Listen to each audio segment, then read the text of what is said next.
Everybody, and welcome back to Tales from the Archives Reverie. Did you have something new with your hair? It looks really good today. Let's start the way we always do with some introductions. Hi, hello, how are you? My name is James. I use she, they pronouns. I'm your game master and archivist for Reverie. You can find me most places at Nice One James or TTRPG. It's a little plot hook from me to you. You're welcome. You can also find me in the candy aisle of your local supermarket, sort of shoveling tiny candy canes into my body in the hopes that the Christmas spirit will keep me going. And that's me. Let's move on over to Mara. Hey everybody, my name is Mara. You can find me on the internet at Lore Dropout or College of Lore Dropout. That's really only in one place, so look for me under Lore Dropout. Should I switch to just Lore Dropout most places? Yes, but do I care about branding? No.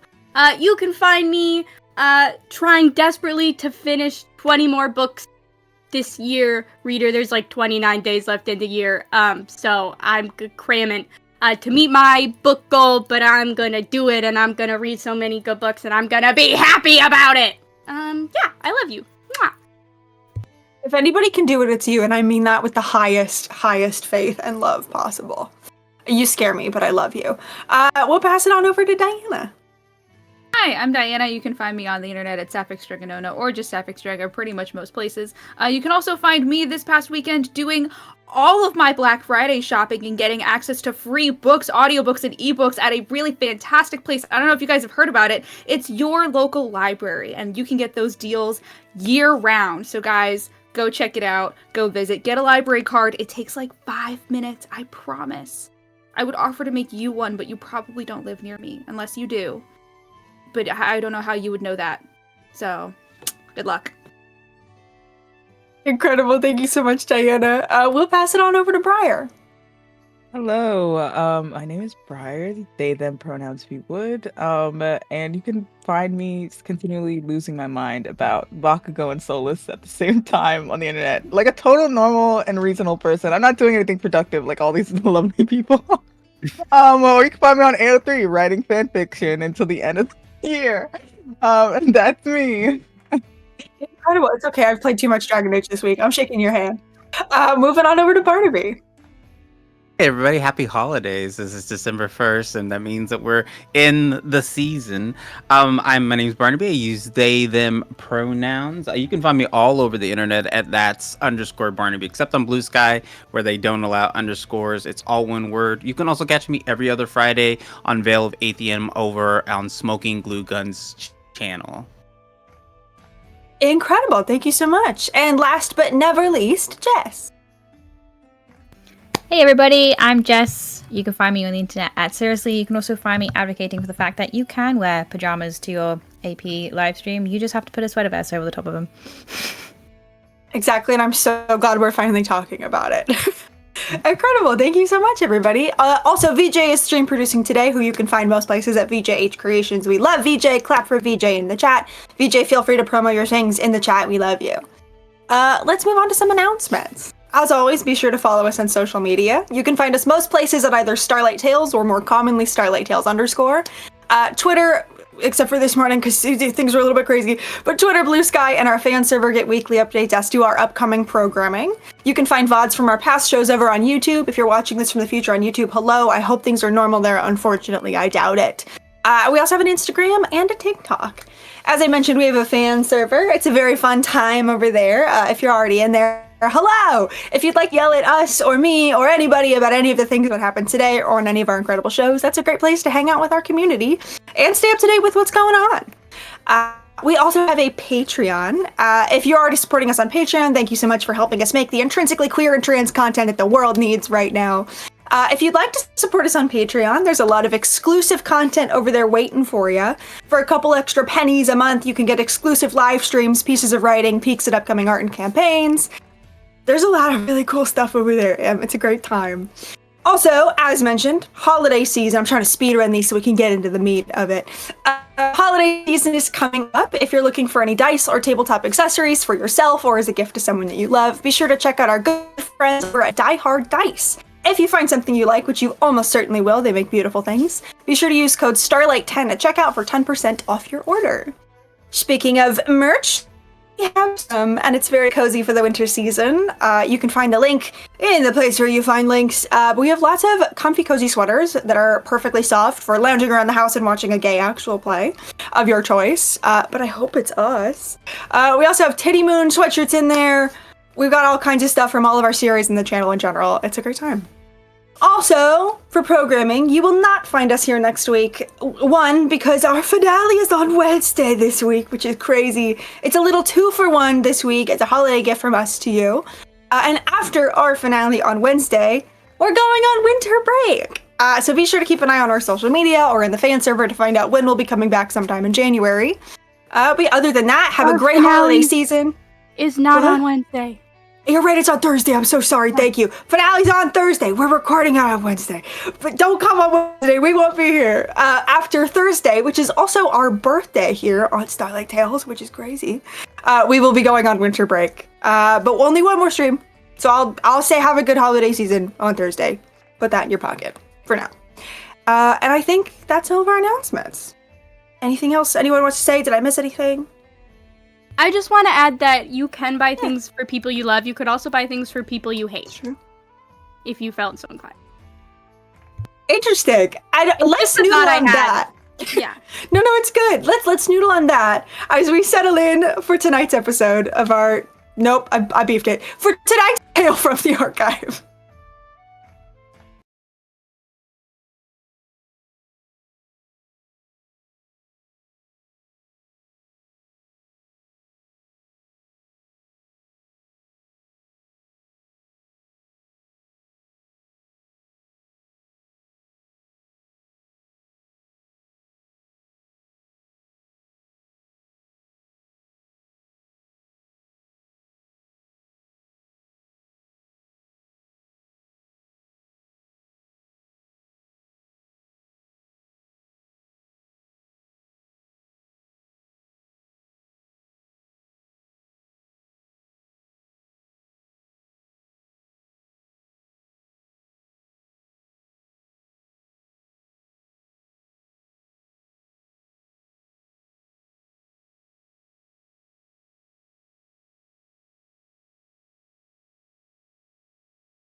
And welcome back. Let's talk about where we were a week ago.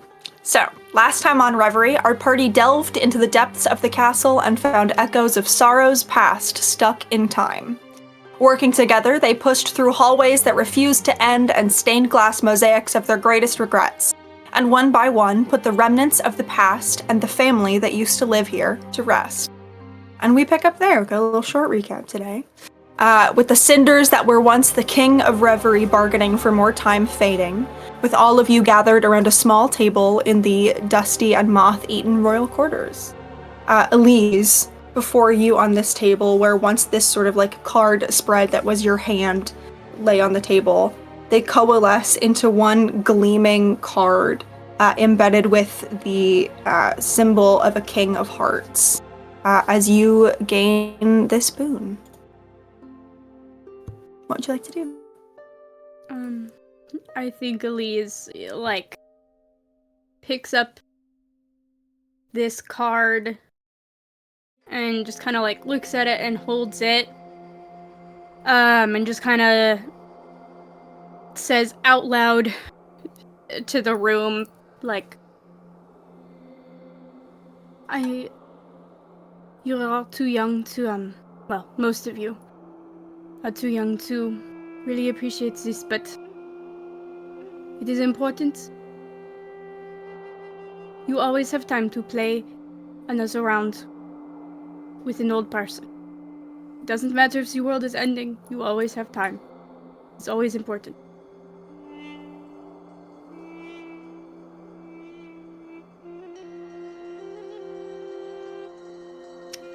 We should go. Elise, you feel Tivia's hand just kind of squeeze your shoulder a little bit. I think Elise will wait until everyone else files out of the room and will get up last. Sure. I think as comes out, we'll kind of like stop parallel with Alia, and like not looking at you, like still looking ahead. It's like, I know my betrayal is already forgiven, but I want it to be clear that when it mattered most, I chose you all over him. And I'm gonna keep walking. Oh, God. Oh, yeah. How are the rest of you feeling as you step out of this room? Great. Yeah? Tell me about Yeah. that. Super good. No, I love meeting all my extended family members in various ghostly forms. Regular, normal experience. Yeah. Just the creeping, slow, like sense of dread is kind of what's standing out, I think. Sure. Yeah, I think that dread is echoed in Wick.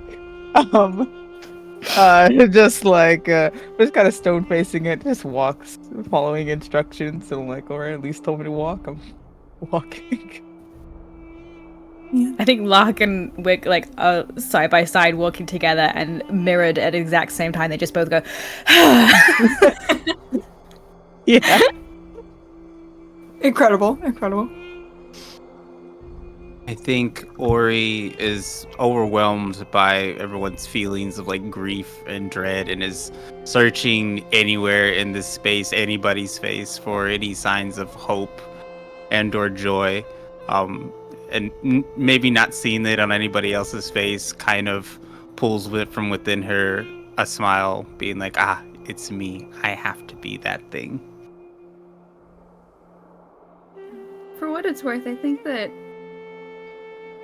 Alia's doing pretty okay.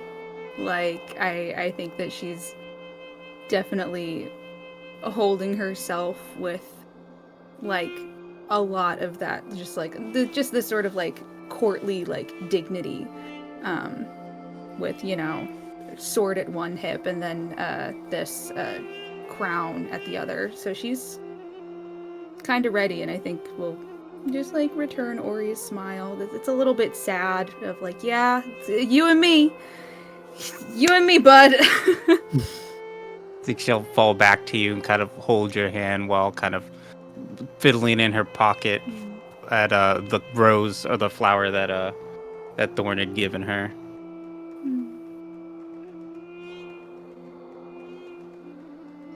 Yeah. All right, so you're all progressing on. Yeah? Mm-hmm. Yeah.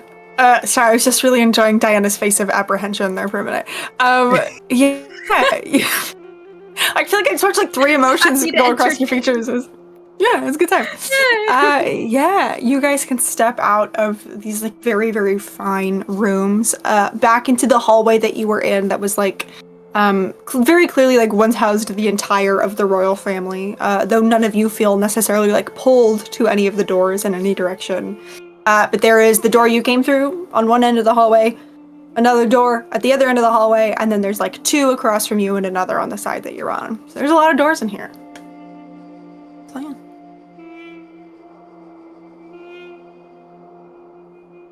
Which way do we go? Do we think it really matters, or do we think this is more of an all roads lead to heartbreak kind of situation? There has to be one that leads to joy, right?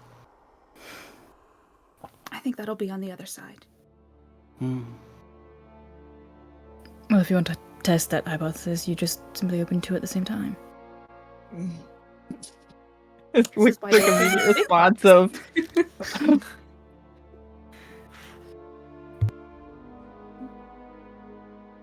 Well, we could. Are we feeling daring? That gives you like a little bit of a, why are you so peppy? Like, what's happening?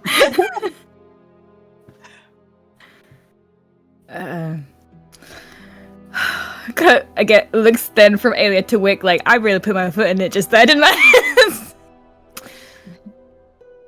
We could. I think just one is probably fine. Okay, great.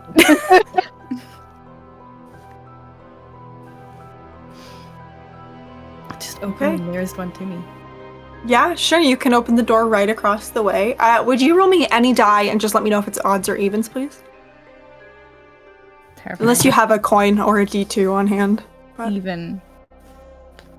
Even, yeah, you opened this door, and there's just another one of just sort of like a regular hallway. Like the way the hallways sort of look that you've passed through. Kind of looks like very similar to the one that you passed through where you had trouble getting to the other side, but the decor is different and the paintings are different and you see figures on them, so you don't think this is like the same hallway. But yeah, just another hallway. Okay, well. I think I've seen this room before. I'm gonna look at the paintings. Yeah, are all of you stepping into the room?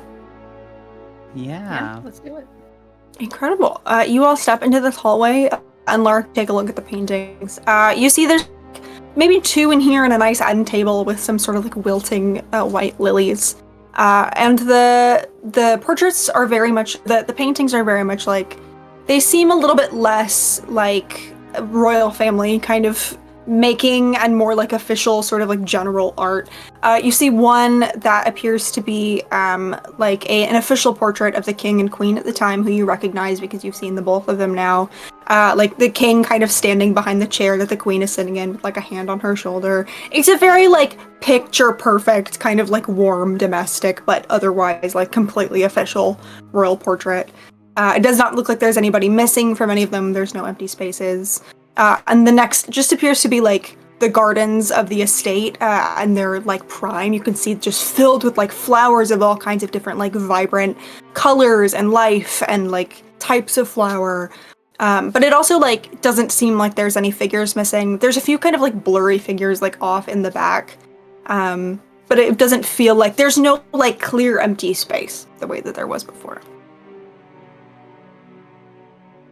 And there are also a couple of hazy windows in this room as well. Am I seeing anything different with my special X-ray dreaming vision? You're not. I will give you those. I think you can maybe see through the windows a little bit clearer, and you see that this, like, the Reverie doesn't really have like a sun. The dreaming doesn't really have like a sun the way it does outside, but the light changes through like the course of the day as if it did. And the light is very different. It's like fading. So you get the sense that like a lot of time has passed. If this is an accurate reflection outside. Got it. Yeah. But other than that, no, this looks like just a normal hallway. Okay.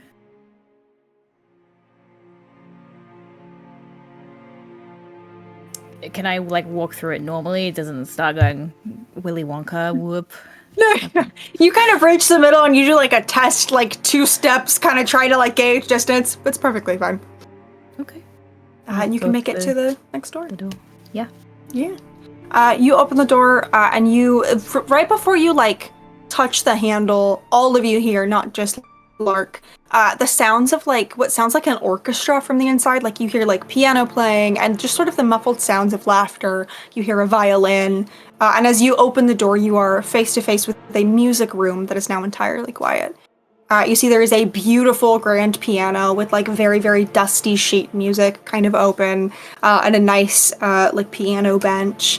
You see there's like a couple of like sitting room chairs and those same like kind of dying white lilies everywhere. Beautifully decorated room, very warm room, lots of windows, with just instruments kind of scattered all over.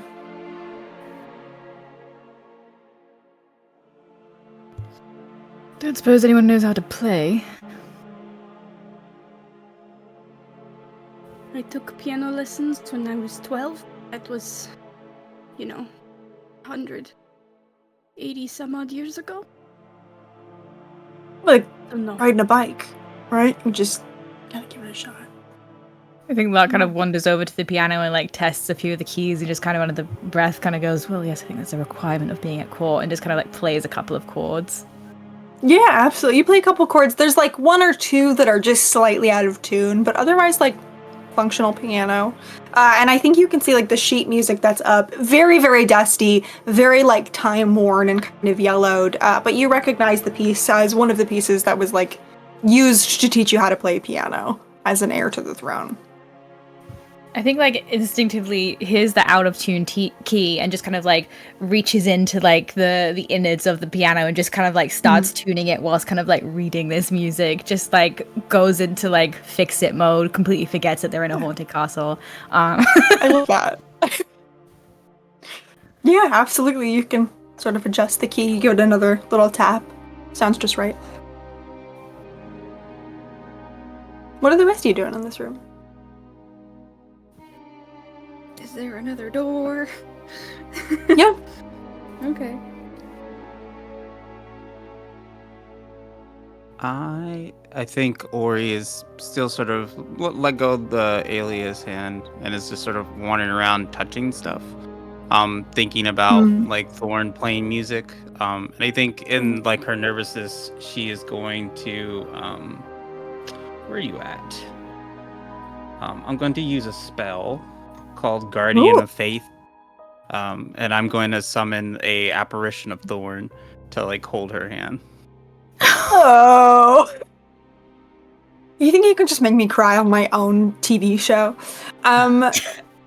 Yeah, you sort of like reach into the threads of the dreaming and pull forth did we lose Briar? And I'm gonna keep talking. Pull forth there we go. This sort of like hazy memory of Thorn. And you watch as like you attempt to sort of pull the visage of Thorn as you know him. And it's almost like as you sort of like create this image from the magic around you, it's like the castle and the magic that is inlaid here can't help but add its own pieces. And what you are faced with is an image of Thorn before Thorn was Thorn, when Thorn was Ambrose, before the ritual happened, of just like a broad-shouldered young man with sort of like hair kind of like pulled back in a braid, grinning, this sort of like kind of like poet shirt, but like standing upright, a little bit young. I mean, Fae don't age the same, but like looking a little bit younger and just more like full-cheeked and flushed than you've ever known Thorn. I think there's a moment of hesitation, and she kind of floats up and looks in his eyes and sees that it's the same person, and contently just holds his hand. Yeah. Even though this figure is like incorporeal, his palm is warm than yours. And I think you see as well as like this sort of like hazy image of Thorn kind of looks at you and smiles, and then brows kind of crease and turns and looks at a violin that's kind of tucked off into the corner. Clearly like well worn on its stand with a bow that's like long since began to fray, and you see like little hand painted flowers kind of woven into it. Idly goes and grabs it. Yeah. It's just sort of like it seems like a very like well taken care of but well loved violin. And you see like very clearly like hand painted kind of flowers and vines along the sides. And I think sort of like on the bottom, you see the initials VO. I don't know that I know who that is. I think Ori will go over to this amalgamation of Thorn and be like, "You think you can show me how to use it?" And this is her way of casting guidance on herself, using this to try to play this instrument. I love that. I think you see Thorn like look down at it and look up at you with just like a smidge of like just a flicker of panic, of like the panic of someone who's been asked to do something they absolutely do not know how to do in any realm, but kind of like looks at you and then just like reaches their other hand out and puts it on your shoulder and like squeezes. Okay. He's gonna try to play it. Yeah, make me a performance check. Yeah, you Can I got give it. the help action if I play along? Yeah, absolutely. Yeah.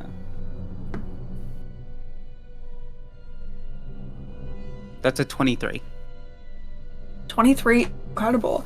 You know, the two of you sit, and I think as you sort of sit on this piano bench, like just a little bit of like dust kind of comes out just from the air of like this cushion being moved for the first time in 1,000 years.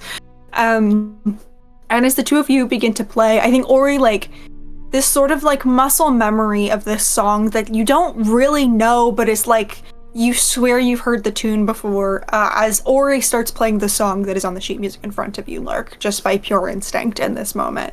And the two of you play this beautiful little duet of this moment kind of in time. And I think all of you in this moment feel for just a moment like the flowers on the table kind of unwilt and the dust and the cobwebs fade away.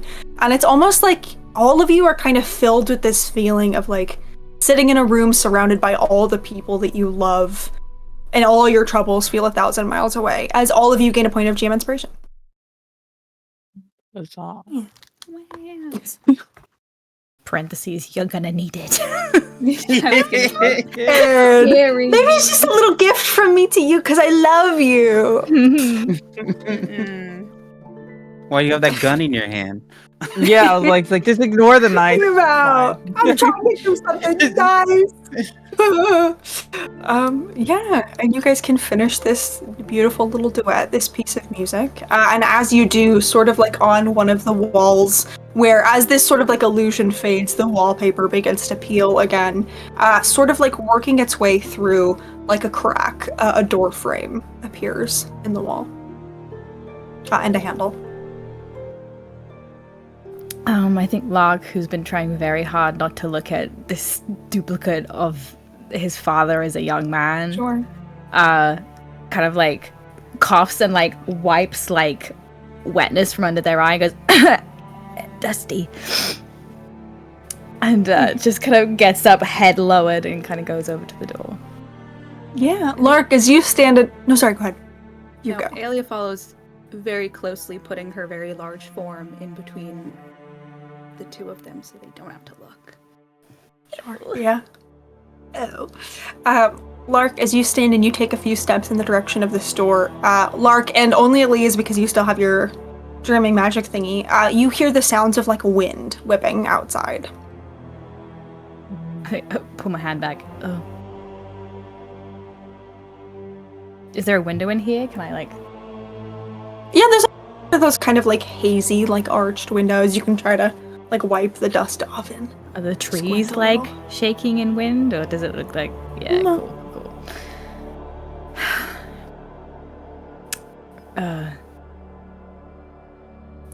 It's windy.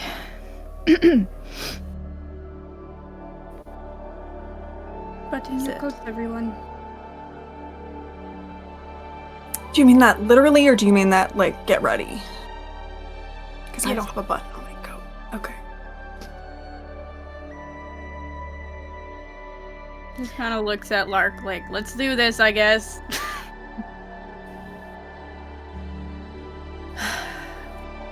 There she blows. Opens the door. Yeah, Lark. Incredible energy to start this off with. You put your hand on the handle, and where everyone else who has touched one of the handles of the trials meant for them has felt warm, to you it feels ice cold in this moment. Which means it's not mine? No, it doesn't necessarily mean that. Okay. Wait, get over here!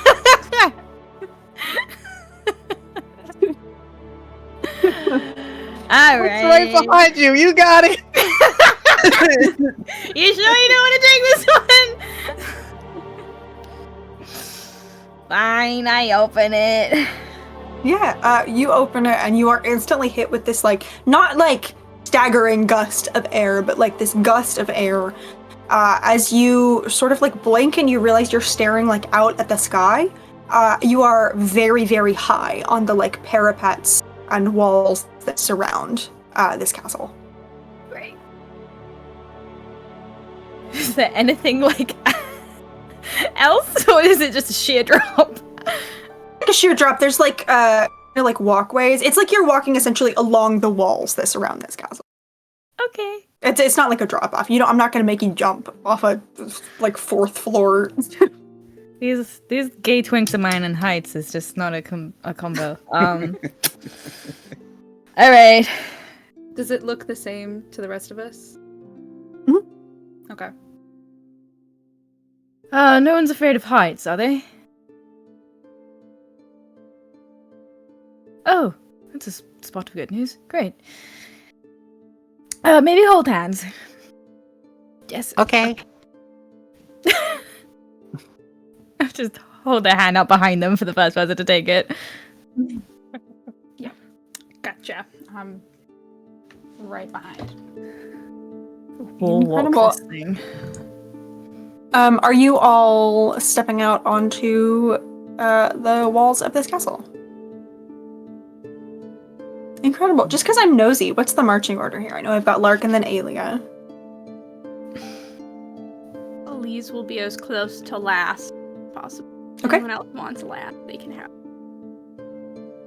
I'll be You next. can be last. Okay. And then holding Wick's hand. Incredible. Then Tavia will take up the rear with you, Elise. Sound good? I think the instinct, if we are all holding hands, is to like Mhm. Elise like goes to like slap his hand out of the way and then like restrains herself and will take his hand. Incredible. Yeah, you can all, I do want to note, this is like not the slimmest wall. Like you don't necessarily feel like you're in danger of falling. There is like a sort of like stone, like not railing, but you know what I mean? Like there's the stone wall like goes up a little bit. You can walk like 2 by 2 if you want. This is not the most like necessarily precarious situation right now. We're not like... No. It's like literally, it's like the walls that like the guards would patrol along. Like it's big enough that like a couple people can watch up. Yeah. Nothing crazy. And yeah, you guys can start walking along these walls. As you sort of like all step through and the door shuts, and yeah, so Elise, because you're at the back, you watch as the door kind of like reseals itself again. And all of you are very, very high up on these walls surrounding. You can go to the left or to the right. It seems like both kind of like disappear around like the corner of the castle in one direction or the other. Which way do you go?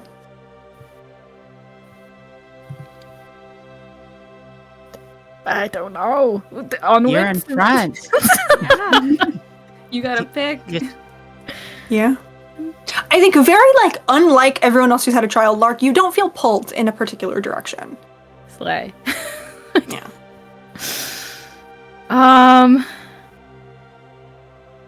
I think Lark feels uncomfortable like up this high and probably just like the quickest route out of here.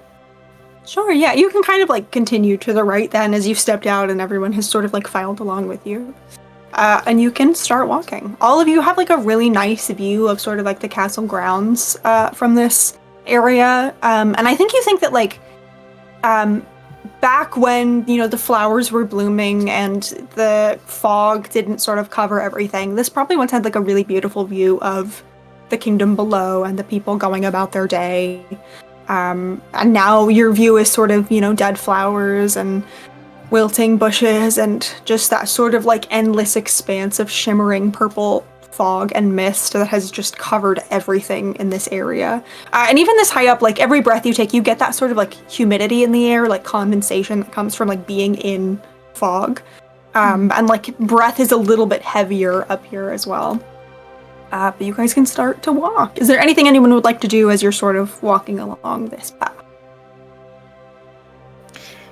Can I investigate as someone who grew up in a castle from the age of 8 and knows that there are lots of like little secret nooks and crannies and like messages left behind and like, just the no good that kids get up to when forced to grow up in court? Are there any like loose bricks or like engravings or like any like little tidbits up here in like the rafters of the castle, which is the most dangerous place and thus where children would hang out? Sure. Yeah, make me an investigation check.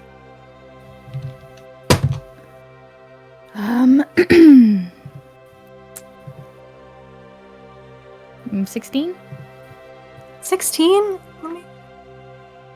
Yeah, as you're sort of walking, I think you see, as you like begin to reach like the corner where the wall like kind of turns around the castle, you see there's one brick that is like slightly discolored and sticking out like just a hair from the rest of the wall.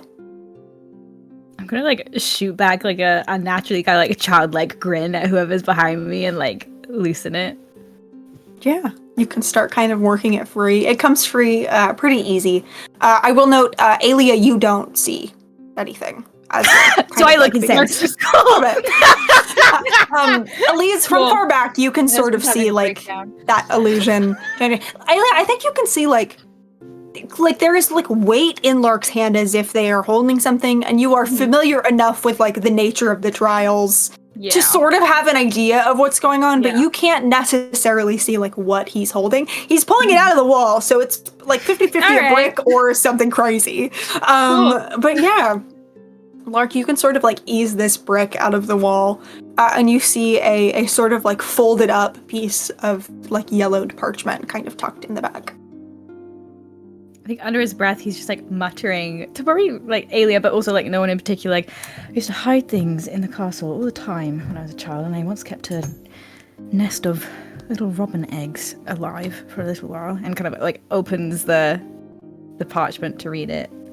Yeah, absolutely. You kind of like unfold this parchment, and you see there's a very like fine scrawl, like not sort of dissimilar to the way that just sort of like most of the people in the royal family or in sort of like the royal government write, that like kind of perfect cursive scrawl, and it appears to be a letter. It appears to be a love letter from Valerian. It's signed V and it's addressed to C, which you kind of know enough to put together as probably from Valerian to Sir Cedric, and it's a very just sort of like mundane kind of love letter talking about, like the things that Valerian did that day and like spending time with the family. Now he hopes he can see Cedric that evening. And as you're sort of like reading through this, like very kind of warm and just like domestic stolen moment, you watch as a couple of the letters begin to like splotch and bleed, as almost like when like drops fall. You don't feel like rain or anything like that, but you watch as the letters begin to sort of like distort until it covers like more of the page and more of the page and more of the page, and until like most of the writing on this letter has bled into each other and become unreadable entirely. And as the ink kind of swirls and coalesces and comes back, it forms a new message in this sort of like bleeding wet ink that just says, "How could you forget about us?"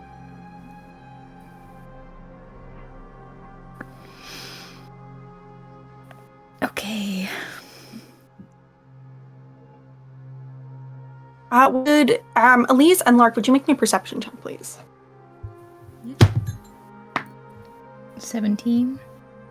Okay. Take your time. No problem. We're not going anywhere. You're okay. It just wouldn't open for me.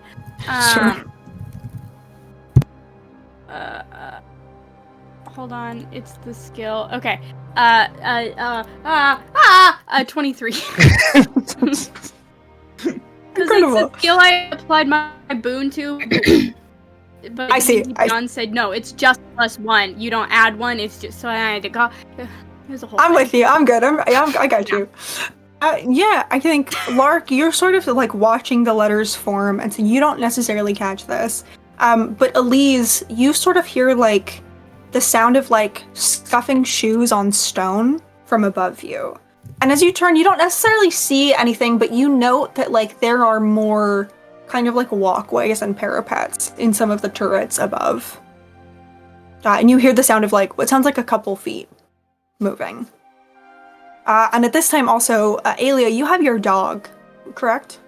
I do have You got your dog out? I have. Your I dog's just hanging out? the dogs out. The brother. dog- The dog's out? Yeah, your hound, you feel kind of like, that sort of like loose, lax, like I'm just happy to sort of be on a walk. Stance goes rigid and you hear growling. Oh.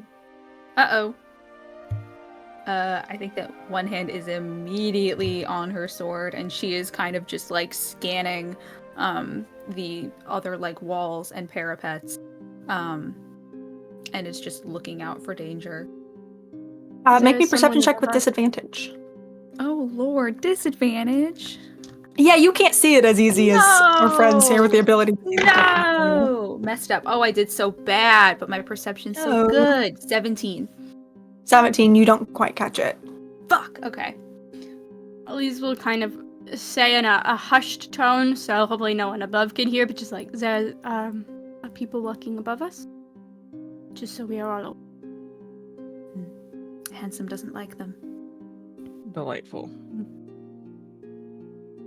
Is there, can I see, like, along this parapet, is there, like, a better vantage point where I can, like, or even, like, climb a bit of a wall or something to get, like, an eye view? Just you have to know better than to have your character climb at an extended height. What are you doing? I believe this guy can do it. Is the No, I thing.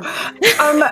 You can sort of, like, look over the railing and look up, and I think you just, like, genuinely don't catch any sight or any movement. It's a hard climb because you're sort of like next to a wall and then the roof juts out before you hit like the next Okay. kind of thing. But you can try if you would like to. Let me roll for it. Okay. I just think Lark is just like the farther they walk along this like roof is like just de-aging into like a kind of mischievous child, and I think like they don't even think about the danger anymore, which is the inherent risk of being up this high. And they just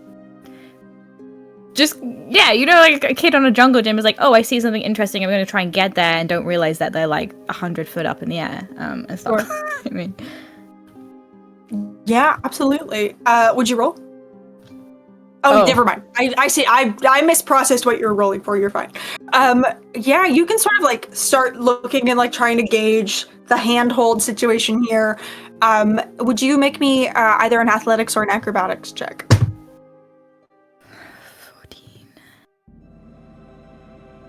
14.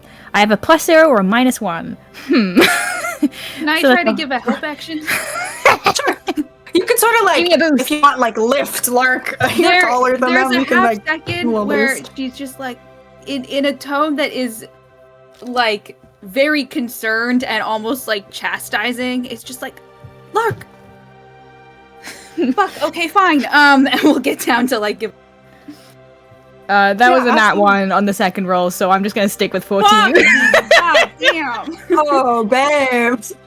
Yeah, I think Aelia kind of like gives you a little bit of a boost, and you're like kind of like wobbling. There's not really anything to like anchor yourself on at this height, and I think it's probably not helped by, I would imagine, the rest of the party having sort of various levels of, oh my god, what the fuck are you doing? Energy. At the very least, I think Tavia from the back goes, what are you doing? As you sort of like scrabble up. And I think with a 14, you don't like manage to climb up onto the roof, but you can sort of like put your hands over the side and like peek your head over at the very least. Mm-hmm. And right as you do this, you see a figure, sort of that same like kind of ethereal, but otherwise like entirely featureless, except for the sort of like flickering red light that casts their face in these sort of like distorting shadows. as this figure holding a torch comes running around and looks at you, and you see a hand point as they sort of like turn over their shoulder. He's here! I have him! Oh shit! And this time all of you hear the sound of feet on stone, but what does not sound like one set or two sets or 5 sets, but potentially hundreds of sets as these ethereal figures come sprinting around the parapet that they're on, potentially down to you. You cannot see the connection. You don't know how much time you have until these figures appear on this stretch of wall that you're on. What would you like to do? We need to move. So they're on our level or the level above? They're on the level above. It's sort of like you're on this stretch of wall here. They're on sort of like a little like parapet or balcony here. They've like crossed and run out of sight, potentially to go to like a walkway that leads to yours, but you don't know how that connection works, so you don't know how long you have. Okay. Just quickest route out of this level. Is it up you or down? only know you can't see stairs. You're on this wall like hundreds of feet up. You can either go forward or backward. Like forward onto this level or backwards back onto the level I am? You're still on the same level. So you can either like continue around one corner or go back around the corner that's behind you. I mean, first of all, I think I'm panicking and like trying to get back down. Like, shit, bad idea. Sure.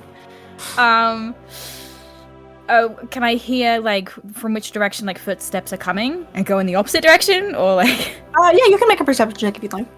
Okay. 27. 27, I think you are just sort of starting to hear like the thundering sound of like voices and shouts and footsteps coming from behind you. Like around the corner, not like right on your back, but you get the sense that they are like whatever door they've come out of has opened. Yeah. I think, not to make it sad, I think Luck kind of like peeks over this wall, has that like interaction and goes, shit, Rose, we gotta go! And like climbers down like Alia's body and just starts, like grabs her arm and goes, let's go! Just starts running. Oh, yeah, absolutely. You called your wife by your sister's name, and I feel normal about that. All right. Just sort of a regular, normal thing happening here. The two of you can take off. Are the rest of you running after? What's the plan? What's the vibe? Alia, your dog starts barking in the direction behind you. Yeah. So we're all running, yes? Just looks back and is like, well, come on. And Yay! I think Elise is going to, before turning to run, cast Major Image over there and make it look like the wall is crumbling and like there's a big hole in it that's like a 20-foot hole across, so they have to like stop for a while and think about what's going on, see if they can see through it before they follow us. Ooh, love that. Yeah, okay, sure. Yeah, you are able to... What does it look like as you cast this? As Tavia starts, like, kind of yanking on your arm, trying to, like, keep up with the rest of the group. I think Then is gonna, like, slap his hand off my arm a little bit, and kind of, like, pull it back a little disgruntledly. And, it, you know, Elise's magic is, like, this green flash. And I think just, like... kind of like in the Matrix, like this green tint fills the sky, and this like image of the wall crumbled away like starts really tiny in her hand and grows and then just kind of like gets slotted into place over the existing wall, and then is gonna turn and like rush by Tavia and be like, come on, hurry up, no standing around, and chase him. Incredible. I love that. And you said the image you're producing is that the wall has crumbled, right? Yeah, so there's like, it can be like a 20-foot cube, so it's like Incredible. 20 feet of destroyed, crumbled wall with a 20-foot drop. Incredible. Yeah, all of you tear off along this path. And Elise, as the last one in the group, just as you sort of begin to turn the corner on this path, as you glance back, you watch as hundreds and hundreds of these sort of spectral figures whose sort of like gaunt and skeletal figures you can see a little bit more clearly as you can see both the illusion and the reality. you watch as all of them carrying pitchforks and torches and like makeshift daggers and just anything that they could rally together, kind of like stop and like hold out arms at the edge of this and just barely not go over. And you can hear them all like shouting over each other almost unintelligibly. And the group then begins. You see like two of them kind of try to like, no, I think they don't try to jump it. They all kind of like turn and look, and you see them like talking at each other, and then one of them sort of points off in a direction and they begin to filter back around the corner. You do not feel like your group is out of danger, but you do feel like there is a much bigger window here. And all of you can continue to run. Lark, you lead the group along this sort of like parapet. These walls are like winding, and there are times when they're like flush up against the side of the castle, others when they sort of branch off in this area, like kind of around like the wall itself, the exterior wall itself. And you tear around corners across. There are times when like the wall itself is crumbling a little bit and you have to like catch yourself and kind of like step over crumbling bits of wall and loose stones. And you run and you run and you run. Elise, would you roll me a d6, please?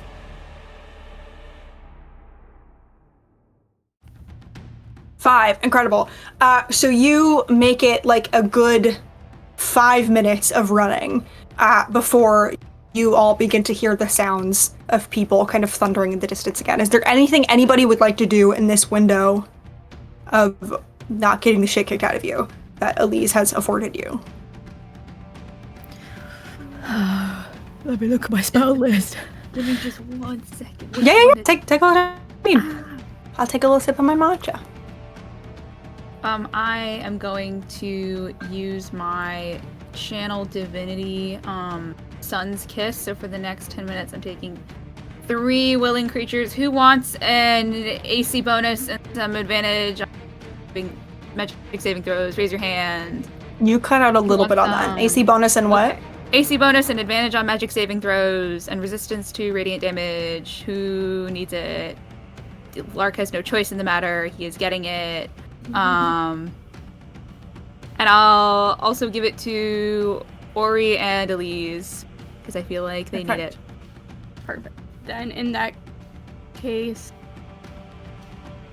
And I will I'm going to cast aid on everyone but Aelia. Sorry. So that's we got fine. She don't need it. My AC's a 20 right now. Don't worry about me. So What bonus do I get to my AC? From who? From minus the hit points. So it's you. Aelia. You get a +1 to your armor class for right now, and also some resistances that I will be annoying about when the time comes. Okay. And everyone gets a +5 to their current and max HP for the next 8 hours. Besides you, Aelia. Cool. Just to clarify, I'm assuming Tibia is not included in that. Correct. That's okay. Just wanted to make sure. About how wide is this ledge that they're chasing after us? Like how wide is the walkway? Yeah. It's like maybe 10 feet wide, maybe like just under, but about 10 feet. And how tall? James, the human man, am sort of bad at distances, but I would say it's like at least 150 feet up, maybe a little bit taller than that. Okay, I would like to use my circlet of the whispered wish to wish into existence a wall to kind of be there, to extend out as big or as far as you'll let me create one. So like touch the wall and then create a very expensive, big, like heavy metal door that can't be opened. Incredible. I'm assuming to block from the party and the group chasing them. Incredible. I love that. Yeah. You reach into, once again, the sort of magic that makes up this world, that it's so much you and what you're made up of. And as if it's as easy as breathing, you reform it. And Elise and Tavia, you sort of like hear the shifting of stone behind you. And when you turn, the castle turret that you were by has extended into your path, and you can no longer see the path behind. And once again, all of you begin to hear like the jeering and like frustrated shouting of people on the other side, and the sounds of what sounds like metal being thrown against the stone to try and break through, but it's a turret to no avail, as you have bought yourself a few more minutes as you run. Is there anything else anyone would like to do?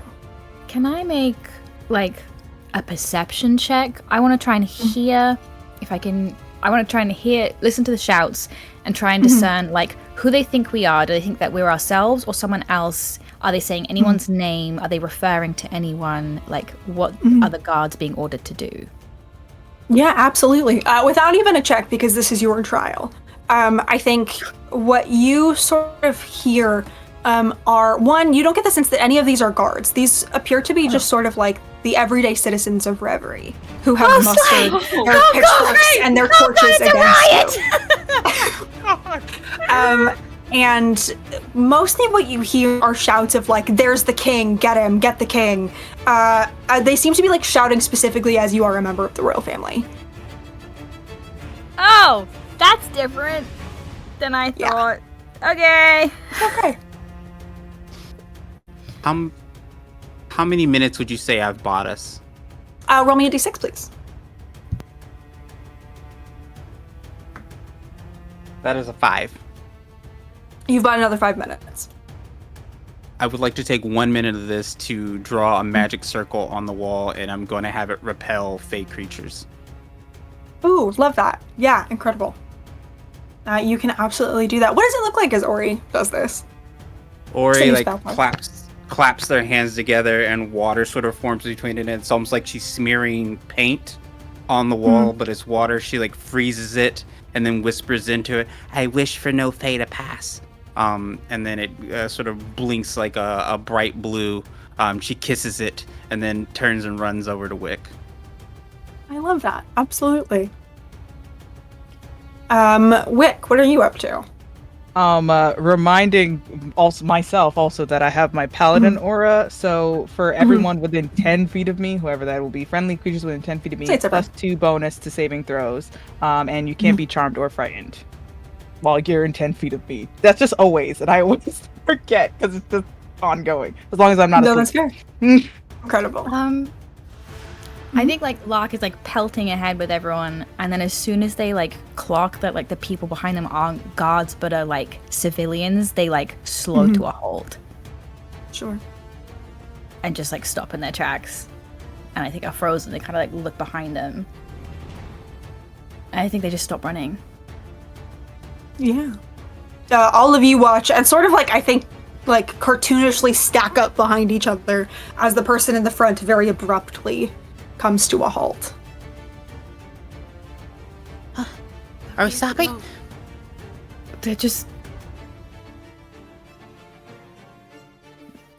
civilians. They're not. They're not of this castle. Hold on. And he think like walks up to like the door that's been like made and like opens it and stands in the doorway. So there's the magic circle and there's the turret that now exists in the middle. Would you like to sort of like, are you trying to pass through to get to them? Yeah, sorry, I thought there was a door. No, you're fine. You're good. You're good. I think as you sort of like walk up to the turret and like you watch as the beginnings of a door starts to sort of like manifest as like your will is projected onto the magic of the dreaming. You hear the sound of like bumping and like metal crashing against the stone as they essentially try to like beat their way through solid stone. Yeah, I think he's like shit scared. And his hand's scary. like shaking as he like goes for this door, but like just takes like a really like sharp inhale and like opens it.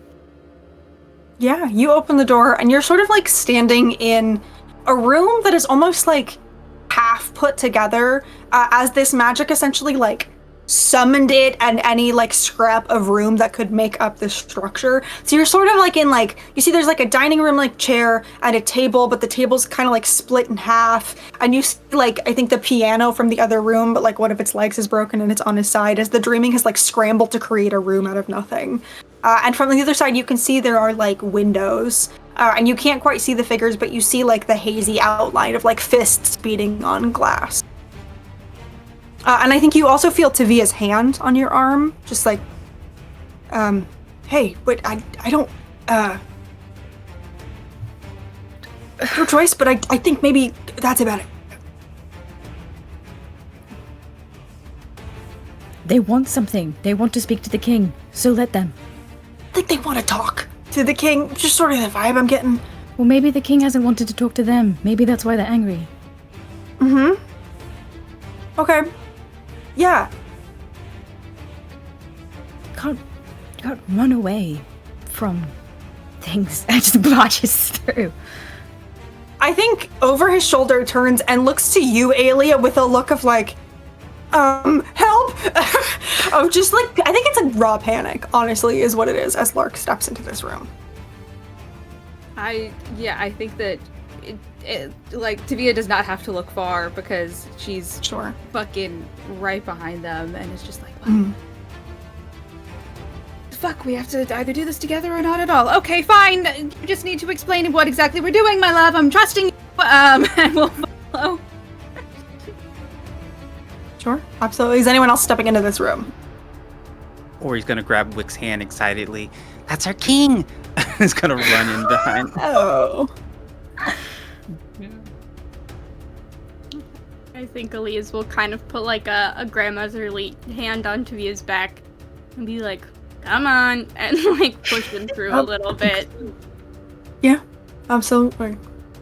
So all of you step into this room? Mm-hmm. Incredible. Lark, you are sort of leading the charge here. As you come face to face with these two, again, sort of like hazy windows where you can see the outline of hundreds of people. A door does not form here, and you hear like the murderous shouts of this crowd trying to get to you on the other side. What do you do? Can I will a door? You try. What kind of check would you like to make? Let's say maybe a persuasion check to sort of convince the dreaming to do this. Can I do that with advantage by using my feat that lets me do it when I remind people of who I am? Sure. I think like he kind of like in his head or even like under his breath kind of like speaks to the dreaming and is like, come on. Enough hiding. And yeah, we'll make a persuasion check. Sure.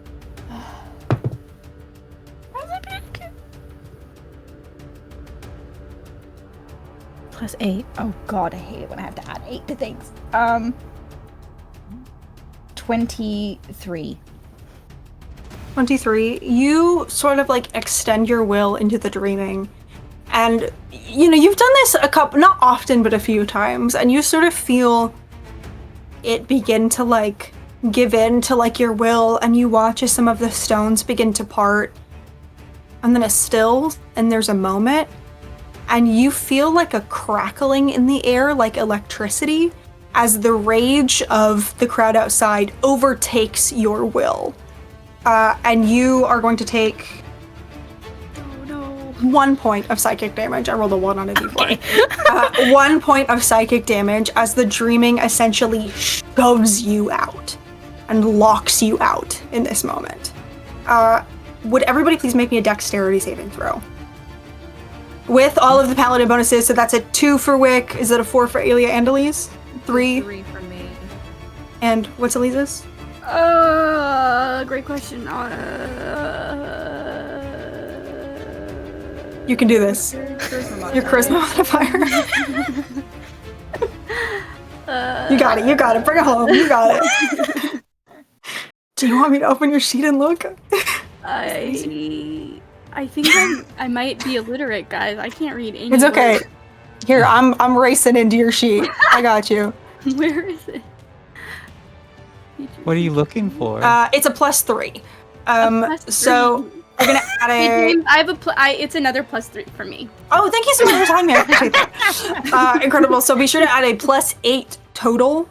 My paladins don't, because it's complicated, but don't add your own aura because it's already added into your score. Okay. But everyone else Alright. can add that. Sounds good.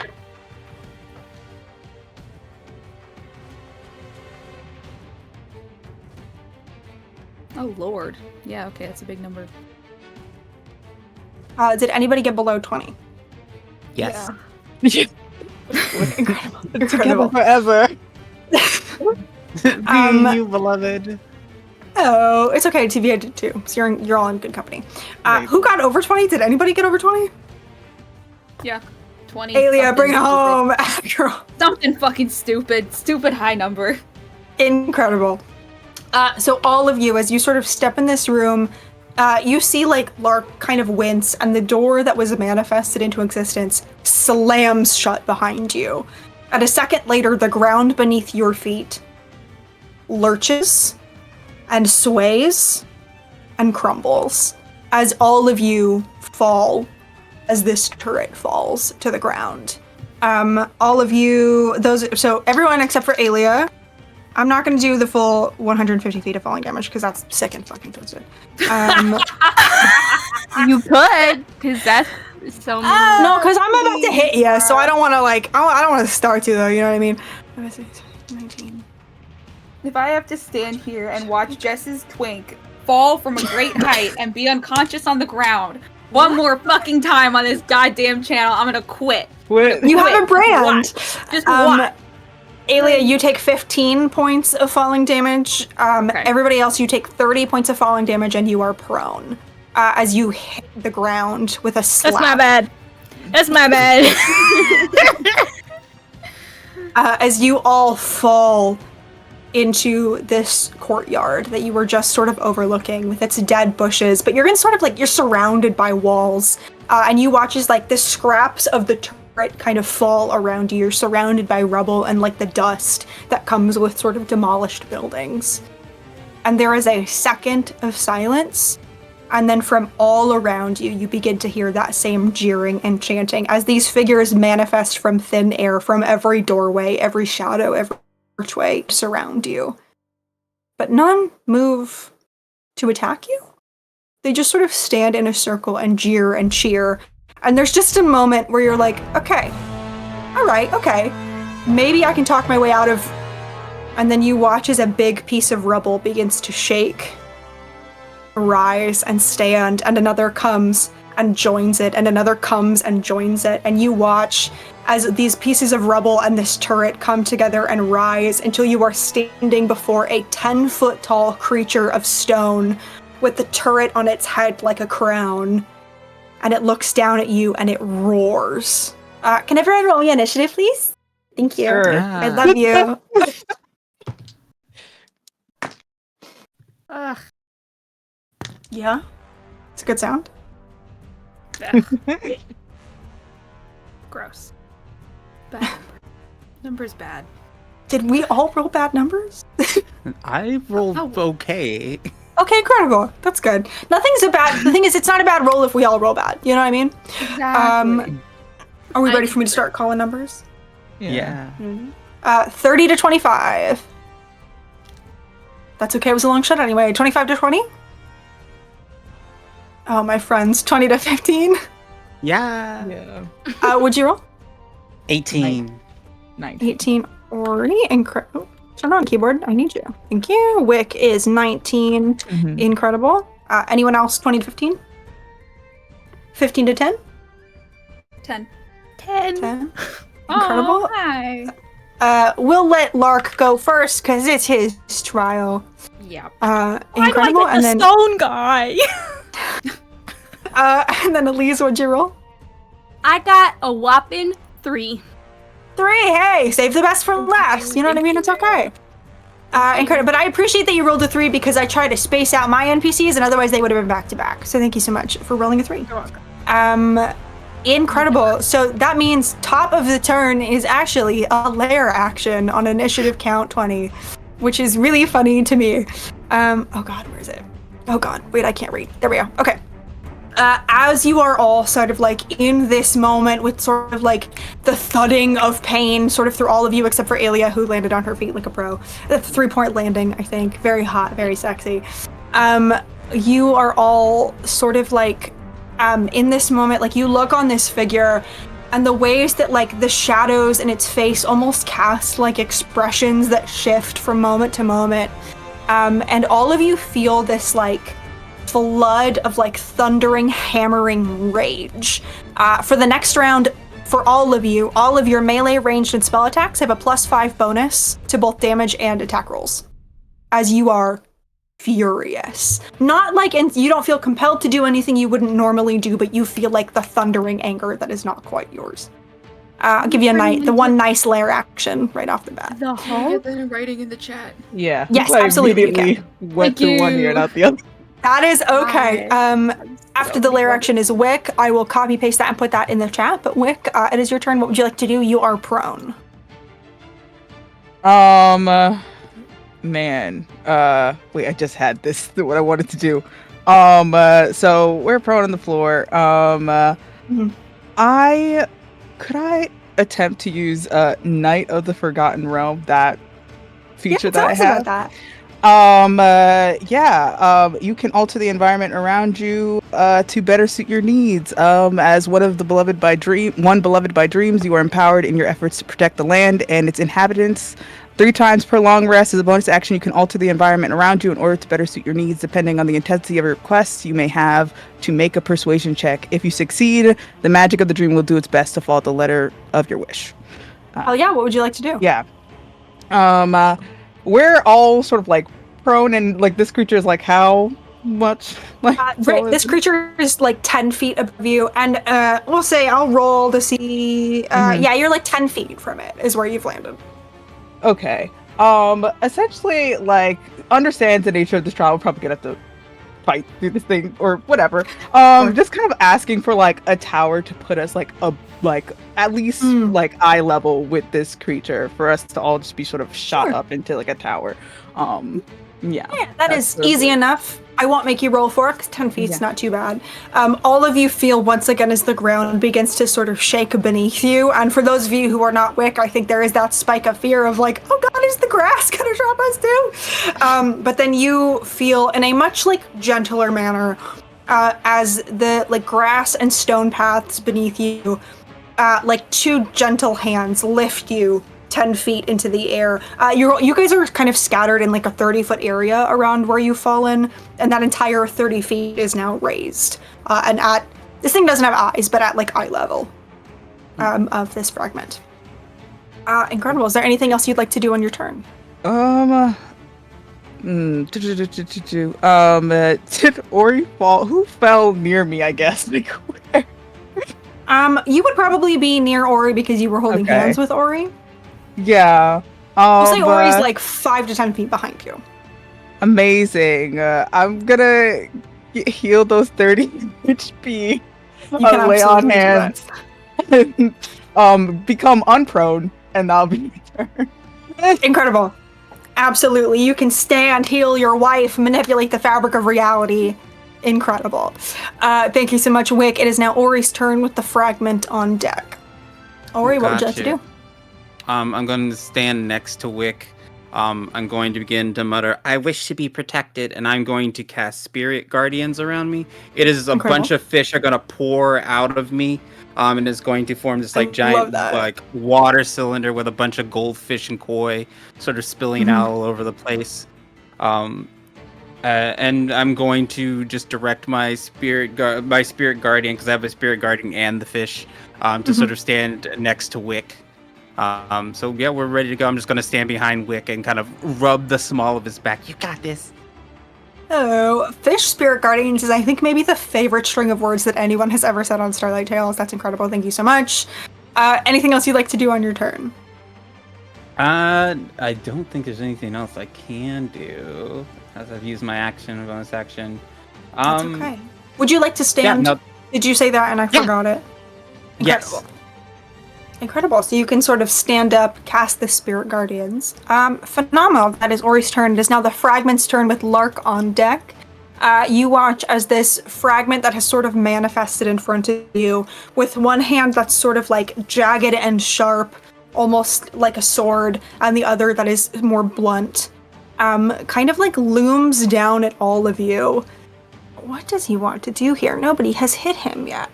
And I think in this moment is just going to like pause. Can't quite like suck in a breath, but you watch as it sort of like makes the like motion of sucking in a breath.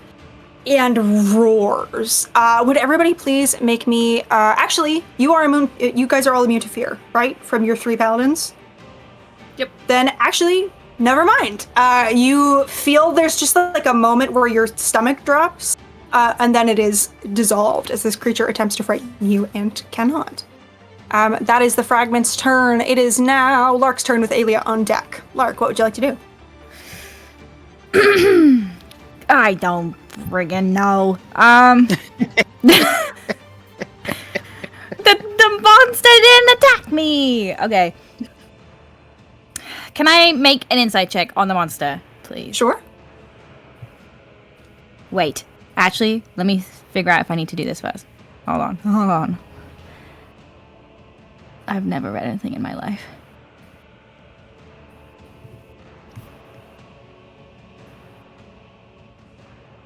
Okay. The first thing Lark's gonna do is use one of his courtly visages to wild shape into his oaken form. So Lark kind of like holds out his hands and in like very like magical space girl energy like starts to like hover above the ground, and his eyes suddenly start to like crackle with this like intense burning light, like kind of 2 like fey portals, and his whole kind of like there's just like crackling like static in his hands, and his hair starts to like blow around. I would like to make like an intelligence check about the magic of this being to like understand more about its like purpose and motivation. Sure. Go ahead. And I can treat any roll as a minimum of 10. whilst in this Incredible. form. That was that a 20? No, it was a 10. So, what kind of check am I making? Oh, that's only a 12 then. A 12? That's No, okay. wait, I is it think no. a 12, that's okay. I think even looking at this, you are able Wanna to make a nature discern. check? Yeah, go ahead and make a nature check. Okay, then that's a 17. 17, perfect. As you are looking at this creature, I think, first of all, without even a roll, I think you can feel like the anger rolling off this creature, almost as if, like, it's not an aura, but almost as if it were an aura from this creature. You're a paladin, you're sort of familiar with what, like, an aura feels like. But you feel that this creature, one, like, the magic that binds this creature is the dreaming, but it is the part of the dreaming that rages, that is fueled by anger from wrongs past, any small slight to huge slights. This creature is made of rage and fuels and operated by rage. I think with a 17, you're able to discern this creature's, like, one goal is to destroy and destroy and destroy and destroy until there's nothing left. At least at this moment, that's sort of like the main motivation that you get. And I think you get as well that, like, I think it's, with a 17, you can sort of pick up that, like, this creature and the rage that binds it is also, in the way that, like, you've seen the echoes of the members of the family, this is very much like the manifestation of the rage of the people of Reverie. And sort of like what they went through and how they were forgotten. I think that's what you pick up with a 17. Okay. Can I say anything, or is that like? Yeah, absolutely you can. I think with this, Locke kind of like the kind of crackling in his eyes dims a little bit, so he tries to not to look so intense and like aggressive. And I think just kind of like holds out like a hand, and he says, "I'm sorry you've been locked away. And I'm sorry you've been trapped. But we're here to help. Let us help." Would you make a persuasion check, please? Yeah. Thank you.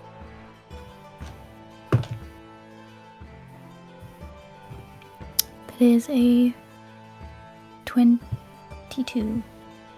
22.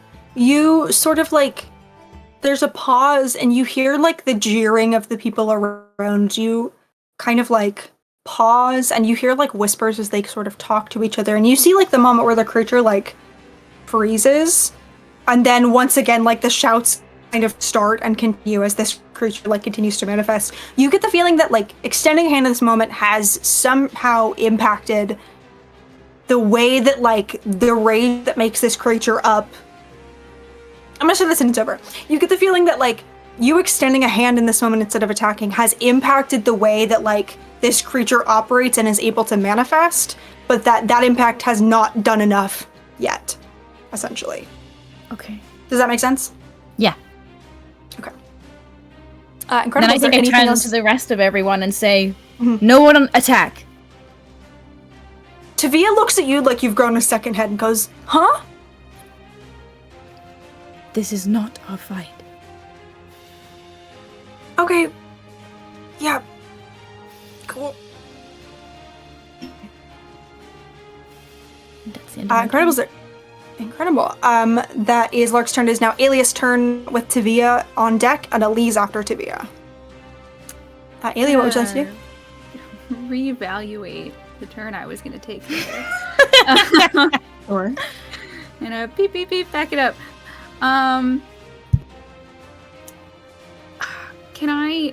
Would it be possible for me to use my bonus action, but then, like, hold my action to attack until... absolutely. Okay. I will use my bonus action to use my Champion's Eye feature to give me advantage on my next attack against this creature. So I think it's Alia, sword fully in her hands, who was very obviously about to fucking unload because, God, this is how she's always wanted to handle receiving day, and this is the one fucking time I'm gonna get to do it. Yeah. But looks at Lark and will kind of hold back and fall back into, like, less of an aggressive and more of a defensive position, and will just wait. And I would like to hold my attack until if this thing even so much as fucking breathes at us wrong, I'm going. But for now, I trust my husband. Yeah, absolutely. You can do that. That is Alia's turn. Let me know whenever, if you decide you want to take your action before that, let me know. Feel free to interrupt me. Wonderful. Incredible. That is Alia's turn. It is now Tavia's turn with Elise on deck.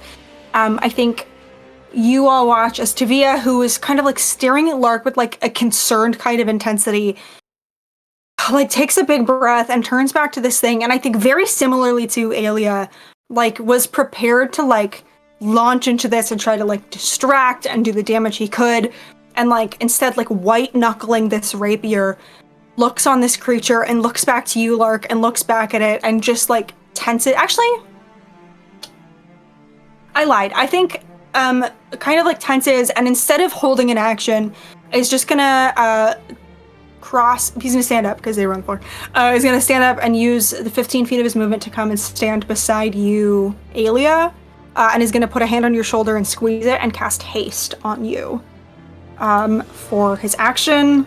And then there's not really anywhere they can hide because you're on a platform, so that's fine. So instead, it's just gonna sort of like brace for the next turn. I will allow, if you attack, who's to say if you do, I will allow the haste to apply to that held action as well. Oh, God. I love you, James. So just keep Thank that. you. Holy I love shit. you. Keep that in your noggin. Incredible. That is Tavia's turn. It is now Elise's turn with a lair action on deck. Elise, what would you like to do? I think hearing this command to not attack and seeing this, you know, the similarity between this and receiving day, Elise is going to stay on the ground, is just gonna like pull herself up into a like seated position and is like handshaking, gonna put down her sword and like pick up a pen and like pull out a notebook to take notes, which is what she always does on receiving day to enter them into public record, and is just like, Elise, that's my secret cap. I'm always angry. So it's taking a lot for Elise to hold it all in. And I think like so much so that like the first quill she pulls out like snaps in her hand. And so she like grabs another one and gets ready. And I would love to just give Lark the help action. Is just sitting there shaking, like ready to take notes and just like What do you need to bring to the king? Incredible. Yeah. Is there anything else you'd like to do on your turn? No. That's Just okay. sit and see. Would you like to hold an action? Did you say that, or are you just not I'm even... giving my action. I'm using that's my right, you used the help for action. help. Yeah. Incredible, thank you so much. That is Elise's turn. It is now a lair action with Wick on deck. All of you feel the rumble of discontent in the people kind of surrounding you and watching, who came here to see bloodshed, who came here to see a fight. And as this crowd begins to roar, you see somebody takes the torch they're carrying and throws it. And as it lands in the vague vicinity of where you all are, instead of like catching fire to the like grass and the trees, the dead trees around you, instead you watch as the fire turns purple and snuffs out, and the smoke that comes out of it becomes mist, and it entirely covers in a 60-foot sphere the area that you are all in and this creature is all in, and in a moment, all of you feel entirely alone. You cannot see each other, you can only see this creature. And that is the lair action. It is now Wick's turn with Ori on deck. Wick, what would you like to do? Okay, well, I'm gonna do the thing that I was gonna do. Howdy! I was... man, hold on, let me read this. Do I need to be able to see this? Yeah, I do need to be able to see. Never mind. Were you hoping to see one of your companions, the creature? I guess the creature or like the mob. I don't You know if the can mob's the see it. creature. I can't see it. Okay. Yes, so all of you cannot see each other. You can see the creature, and the creature can, the fragment can see you as well. Okay. I don't know if this works. We haven't heard this creature speak. But my idea was to cast a zone of truth on either the mob or the creature. Interesting, love that. Fun. And cast it, and I'm like, just because I think Wick understands that anger is a secondary emotion, and he's like, he wants the creature to actually say the thing that is upsetting them, and would cast Zone of Truth on the creature. That's so fun. There's a save to that, right? Yes, that is charisma save 15. You got it. I'm bad at those. Oh, I did somehow roll a natural 20 though. That's crazy. Insane. Amazing. That is absolutely bananas. It's probably going to be the one nat 20 I get this whole combat though, for being honest. So at least it's this. That's fine. You sort of try to like extend this magic into this fragment of crushing rage. I realize I haven't said the stat block name yet. And as you do, you feel like very similarly to Lurk, you feel a moment where this like non-violent hand is extended and almost taken, and then you feel it rebuked as the magic of the dreaming immediately shrugs it off and pushes it out of the way. And you are filled with this feeling of like you don't get to tell me what I get to do, essentially, as this rage like bubbles back. Is there anything else you would like to do on your turn? Yeah, beautiful.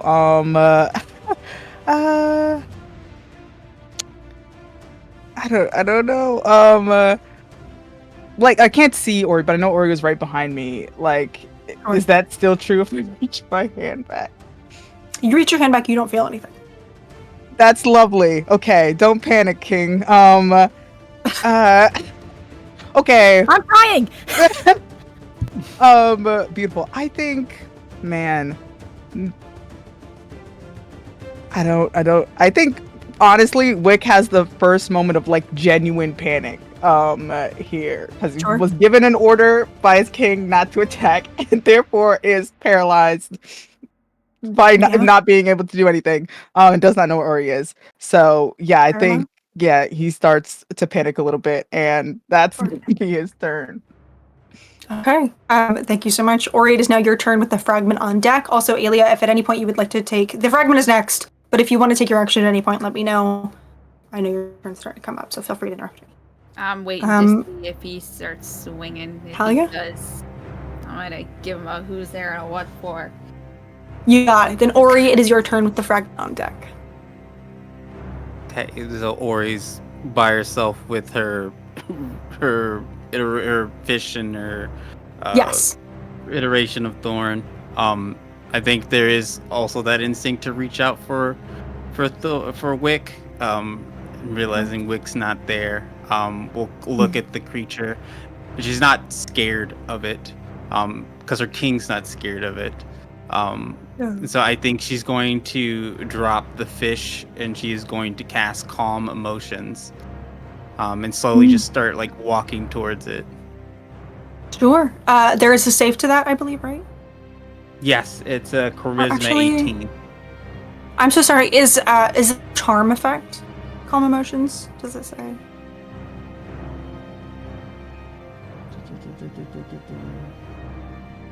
Says attempt to suppress a point within range. Make a charisma saving. A creature can choose to fail the saving throw. Wishes the creature you suppress any effect causing the target to be charmed or frightened when the spell ends. Any suppressed.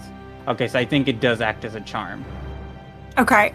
You do not expend a spell slot as you extend magic and you feel it rebuffed by the anger. This creature is immune to charm effects. Okay. It's immune to charm effects. What else can I do?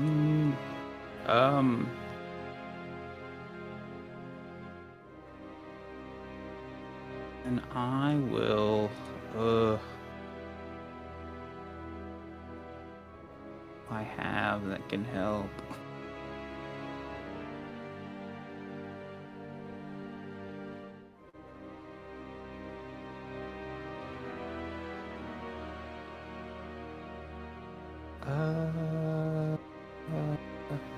Don't have enough time for that. I will.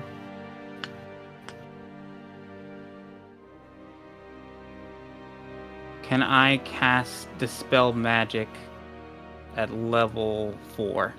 Ooh. Yeah, you will have to roll for it. That But is yeah, I think that's fun. So I have some sort of there's this.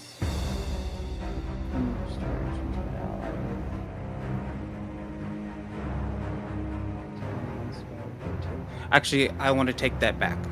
I want to cast Mass Healing Word because I have an ability called Spellbreaker. When you restore HP to an ally with a spell level 1 or higher, you can also end one spell equal to or lower to that level of that healing spell of your choice on that creature, and I'm going to cast that at level 5. I don't need to be able to see people; they just need to be able to hear me, I believe. So I'm going to cast that on everybody, even if I can't see them. I believe that they are all near me. Yes. And that'll be 4. As this magic makes it through the mists to each person, what does this magic feel like? It is an opposing fog. It is the fog of the Wishwell Loch, in that we are surrounded by a dark purple fog. This is like a light blue fog that sort of goes out from Ori.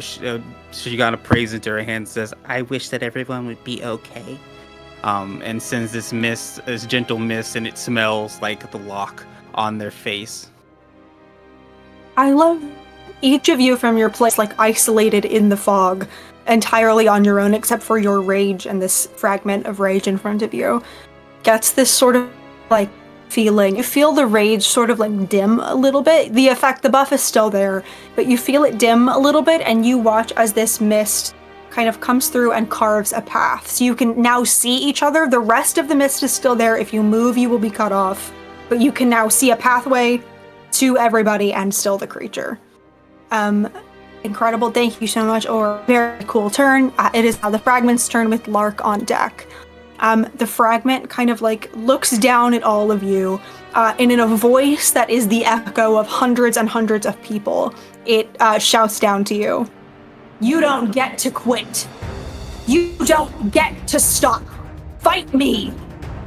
And this creature is going to raise this sort of like long, jagged sheath of rock, and is going to swipe it down. It's going to swipe it down at Lark.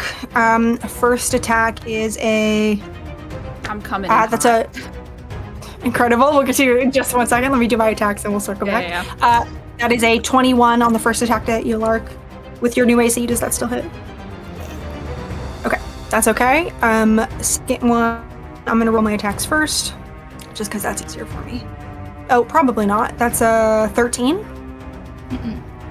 That's okay. So this first one kind of cleaves into you, and the second one goes wide as it pulls back. Let me roll that damage, and then we will do alias.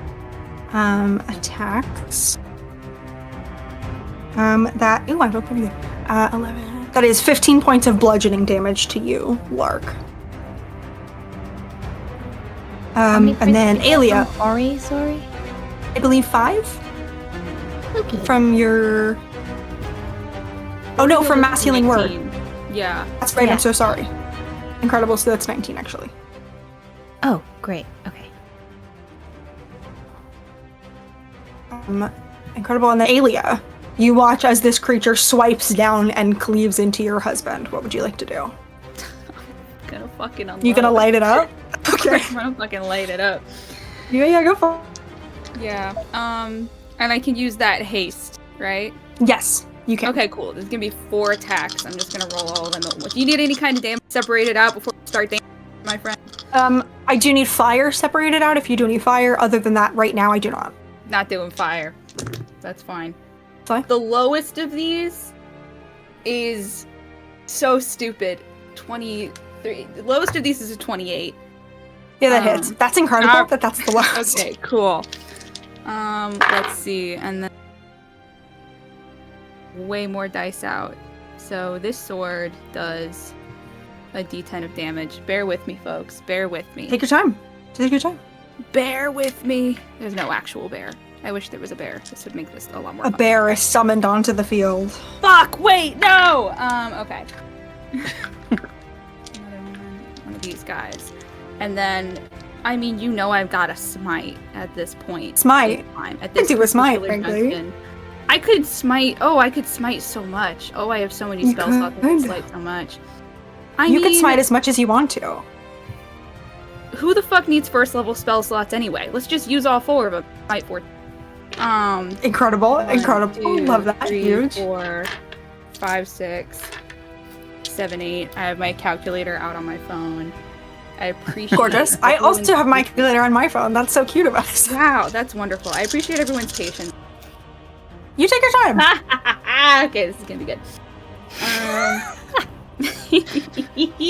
I don't know why I didn't start playing Paladin sooner. Okay. You're good. Plus, get out of here. Get out of here.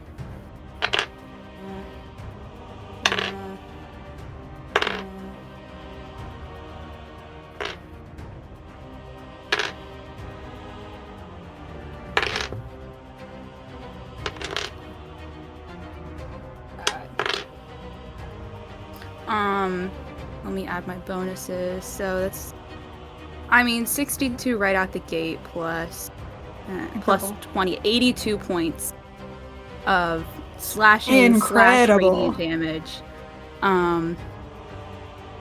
to this guy.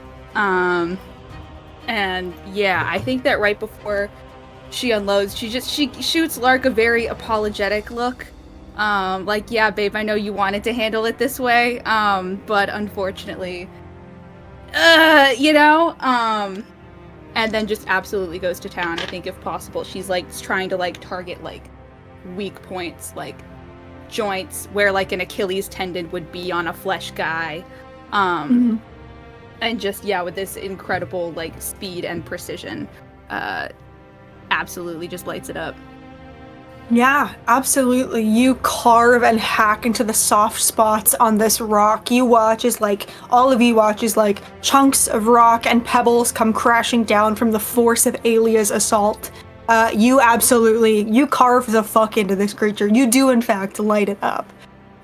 Incredible. For a held action, fucking phenomenal. Incredible. Thank you so much. Yes. Did it walk into the range of my spirit guardians? It has not. Well, you're 15 feet away. We'll say yes. It did take about as much as it can walk up to the structure that you're at. So yes, we will say it's in the range of your spirit guardians. Thank you so much for the reminder. What's the damage on that? That is going to be 17 points of radiant damage. 17? Mm-hmm. Beautiful. I was supposed to Incredible. have advantage on 2 of those. Can I just roll to see if I crit for shits and gigs? Yeah, hit it. Cool. Let's see what happens. It would be so funny. It would be so fucking funny if I crit. It'd be a really funny bit. Damn it! Is I the did thing. not. That's okay. Incredible. Thank you so much. And that 17 damage is taken. You watch as these fish kind of like swirl around one section of rock and just begin like biting the shit out of it. And little pebbles begin to fall that are like kind of like a little, they're like that. You know, stone gets darker when it's wet. It's like that as it crumbles and falls and glimmers just a little bit with violet magic of the dreaming. Incredible. That is technically the fragment's turn, which is fun. It is now Lark's turn with Aelia on deck. Lark watches Aelia like wail at this thing and like barely like ducks out of the way to like avoid all this crumbling rock. Just goes, God damn it, Aelia! Like really annoyed. And then I think like as soon as you're like done cleaving, he just like raises up again in his like little magical wind and just like stop. Can I get fucky? Fucky. I would like to use my 7th level spell slot to cast something called Mirage Arcane. Tell me about that. It says that I can make terrain in an area of up to 1 mile look, sound, and smell like different terrain. I want to draw on like every little bit of information, visual, flashback, dream, memory that I have seen about like what Everglen used to be and what it used to look like when the Dreaming and the Everglen were one and it was not locked away. And I want to try and like evoke an illusion, not in a way that deceives, but in a way that portrays like what it could once be again. And I think Lark says, I could have quit a long time ago, and I didn't. Because I'm here and I want to right the wrongs that have been done. And it's just going to use like so much of their energy. Their eyes go fucking crazy. This like electric like crackling happens as he tries to push this vision out. A mile surrounding them. I love that. All of you watch as the ground around you, the grass that you're standing on underneath, begins to bloom with these white and blue and purple forget-me-nots. You watch as the trees that are long since wilted, some of which are split down the middle from this turret that's crashed down, sew themselves seamlessly back together and begin to bloom and bear fruit again. You watch as, like, even though this turret has collapsed onto the ground in front of you, you watch as, like, the fabric of the dreaming weaves itself together to create a new one, shining, and the, like, stone is lighter because it hasn't been aged by time yet, as you are all surrounded by this picture of what Reverie was and what Everglen could be again. Lark, would you make me another persuasion check with advantage, please? Yeah. Oh, that's a 19. So that's 19? a 27. Incredible. Oh my god. Thank you so much. Once again, that's insane. Once again, you watch as, we'll circle back to this in a minute. Once again, you like hear the roar of the people around you begin to dull. And then almost it's like more reflexive this time. It's harder this time. You feel like the rage that comes back is not a true rage, but like a life raft, like something to keep them afloat. Because their rage is what they have. But it's definitely dimmed. The crowd has dimmed at least. But this creature is still standing. Anything else you would like to do on your turn?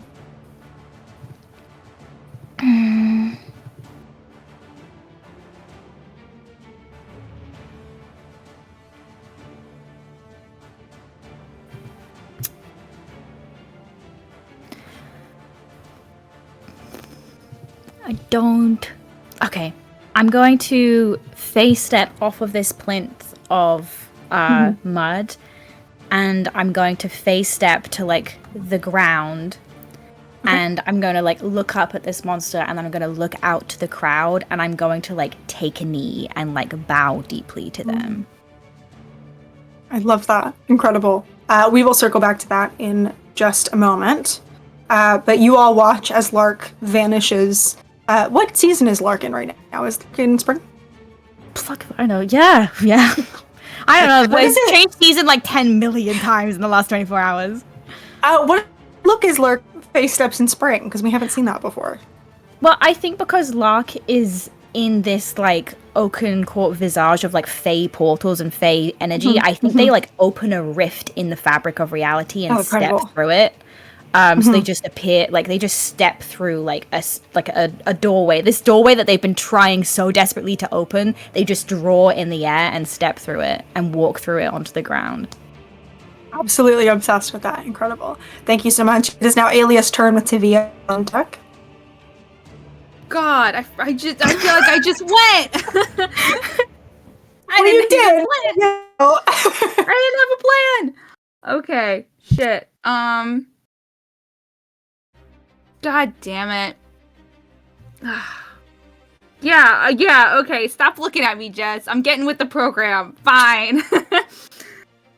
I think that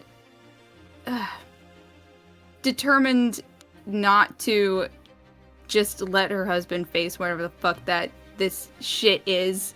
I'm gonna face step down to where Lark is. Sure.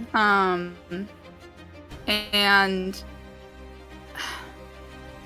is not going to 1 minute. I'm so sorry, folks. Let me look at my stuff because I forgot that I had another turn immediately after this.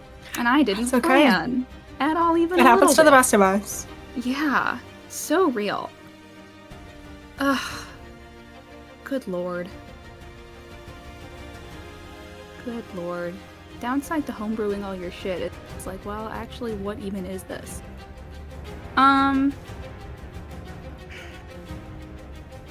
Yeah, I think that she will take up a stance kind of just like a half step behind and to the side of Lark, not with her sword in kind of that like defensive stance, but like in front of her with the tip of the sword on the ground.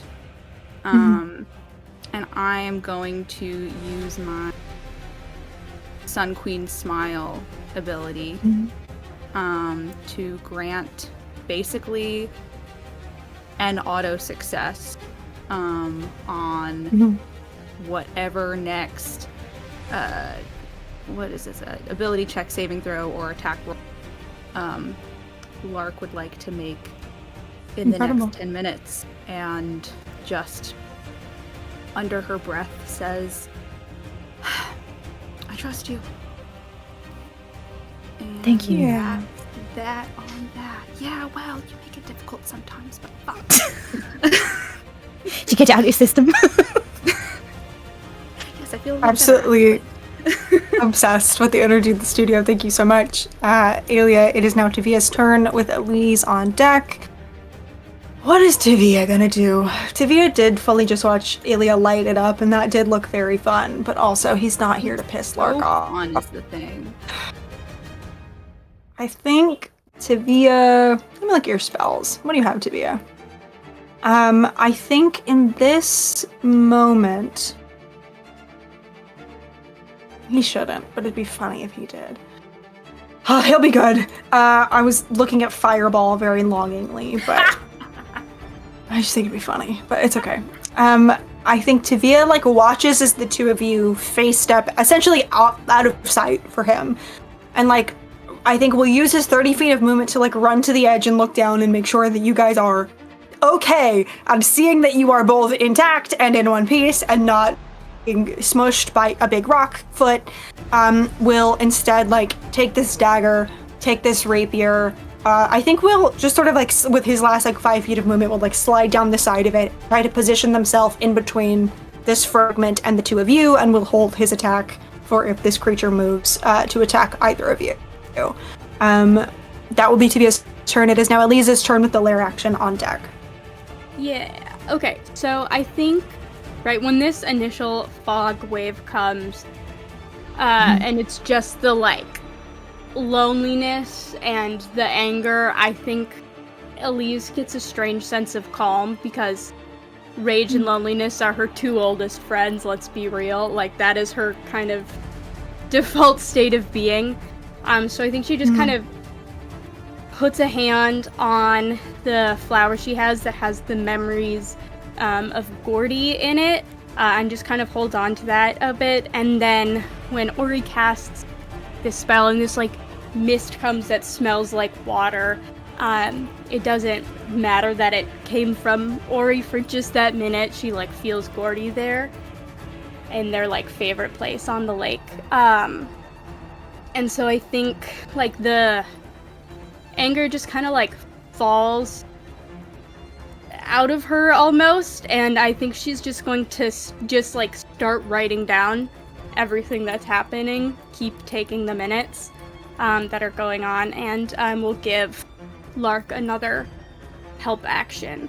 And I think just like while she's writing, I think it's just gonna like hum a song that like Gordy used to sing a lot, and just like this very like peaceful, quiet, calm melody, just kind of hum while she takes notes as like Aelia wails on this thing, and then Lark and Aelia like vanish, and Tavia rappels down the side of the mountain, and you know, this healing and everything is happening, just like humming and taking notes. And I think that's all she's gonna do. Incredible.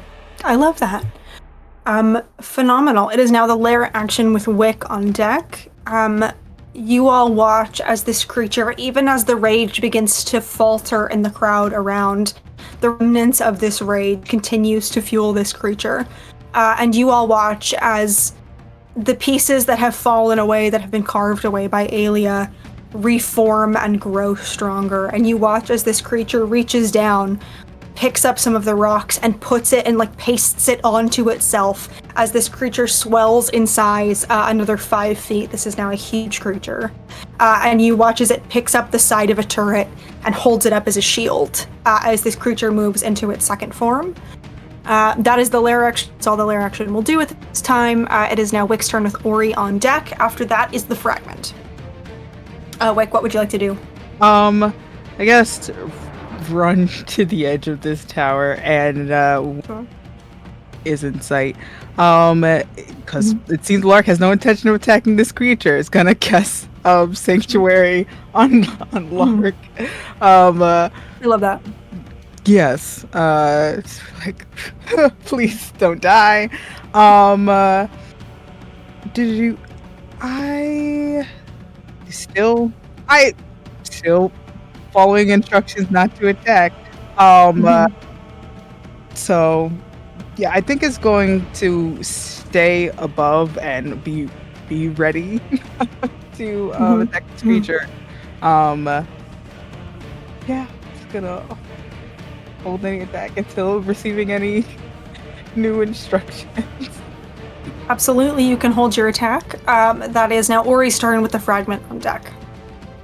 Okay, Ori is going to put her hand over the ring that Wick put on her finger, and she's gonna whisper under her breath, "By the will of Wick, I wish for you to stop."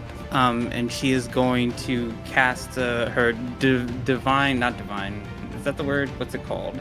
Her channel divinity, arcane abjuration. Any celestial, elemental, fae, or fiend that I can see or can hear me within 30 feet must make a wisdom saving throw. If it fails, it's turn for 1 minute or until it takes damage. A turn creature must spend its moving turn to take reactions and can only dash.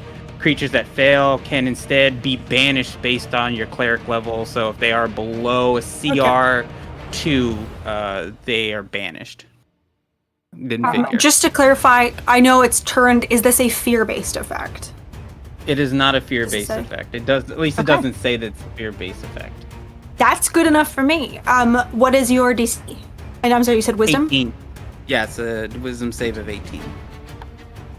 18, wisdom. That is a failure. That is only a 13. What does it look like as you turn this creature? I think a giant, like almost like a light construct of Wick comes pouring out of them and goes forward and sort of slams the sword down into the ground and just makes his I'm not smiling face at them. causing them to turn in fear. Incredible. I love that. Anything else you'd like to do on your turn? I will stand next to my husband and sort of wrap my hand around his hand, looking down at our king. Incredible. It is now the fragment's turn with Lark on deck.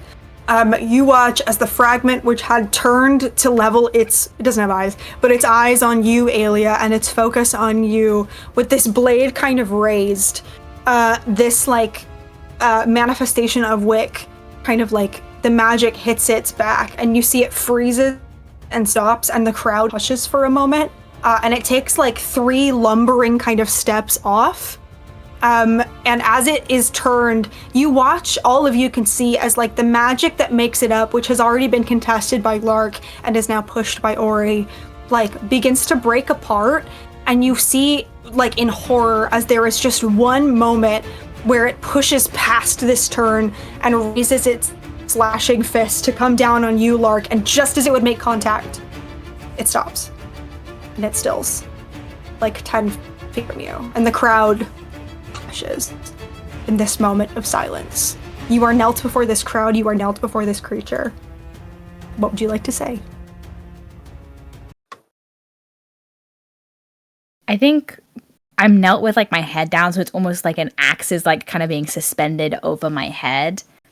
And I want to like reach up and use an action to... I want to try and use my evergreen thumb feature, which basically means I can spend my hit die to like heal something, but I'm not trying to like heal this creature of its anger. I'm just trying to like hold my hand up to like the wound of the dreaming and like soothe it. Yeah. With your auto success from Aelia in this moment, and your many help actions from the people around you, you sort of like reach this hand up and press it to the cool stone, and you finally feel that rage that has been fueling through you, that has fueled this creature, that has emanated from the crowd, dissolve like the tide against rocks. And you watch as you like press your hand against this stone. The crack where these 2 pieces of rock meet and make this sword sprouts. Divine extends and begins to wrap around and grow around it, and these white lilies begin to bloom.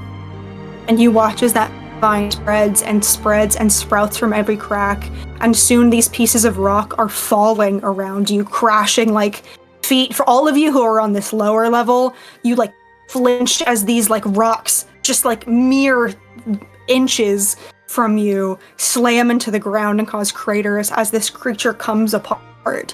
And as the dust settles around you from this creature's just like unmaking, you see a very small form on the ground, tiny palms pressed into the grass, weeping. You recognize them. This is you.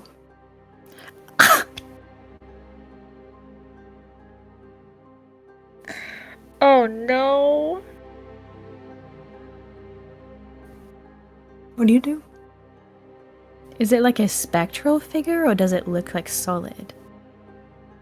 You see, and for all of you as well, I think, those of you who do not have either like the sight that Elise has, and those of you who are not the center of this trial, you can sort of like hazily see features of Lark's, but to you, Elise, when you look at the illusion, and to you, Lark, it looks like you are looking at the child version of yourself. It looks like you are looking in a mirror, or like peering into the past at the version of you who was just about the age when you moved into the castle. And like you logically know, obviously this is not yourself, but you look flesh and blood and real and living in that moment. I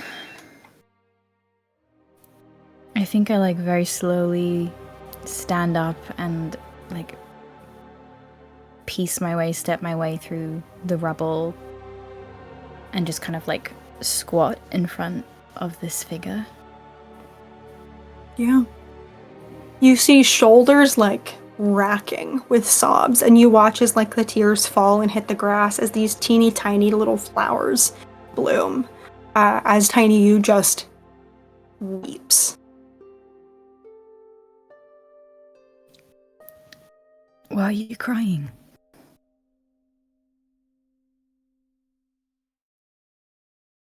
It isn't fair. I don't want to. I don't want to go to the castle.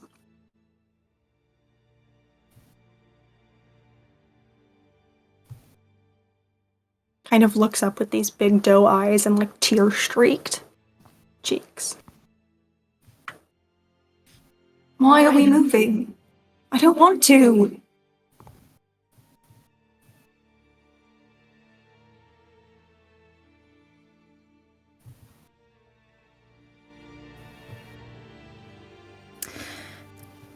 Sometimes we have to do things we don't want to do.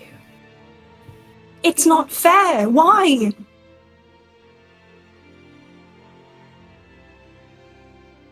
Because sometimes you do them anyway. Because of love. You see, like, a hand kind of comes up on this, like, dirt-smudged sweater and, like, angrily kind of, like, wipes the tears away and looks up at you with just, like, the defiance that only a very, very tiny child can muster. And just, like, glares up at you. She should love me more.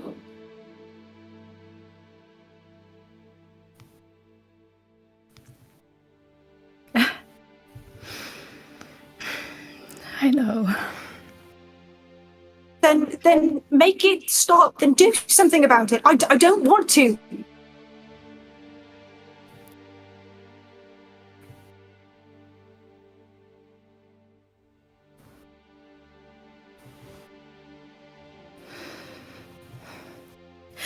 You're gonna grow up. No, I'm not. I'm afraid you are. And,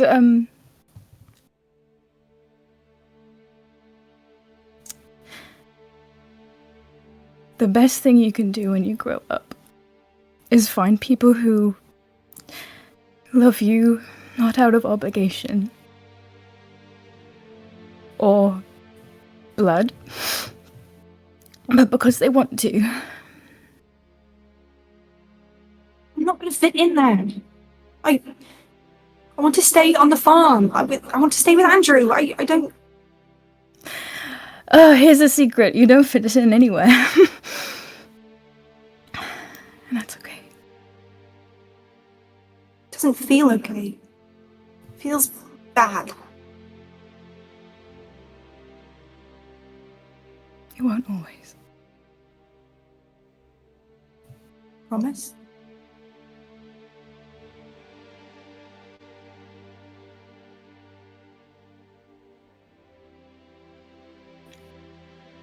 No. Why not?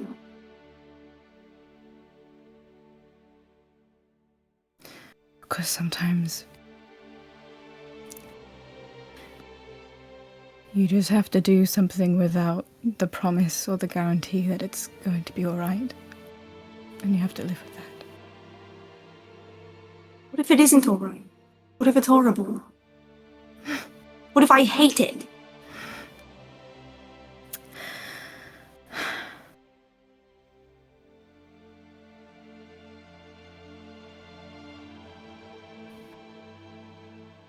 Oh, what's the worst that can happen? They're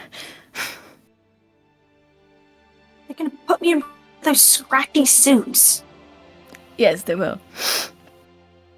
I don't want to.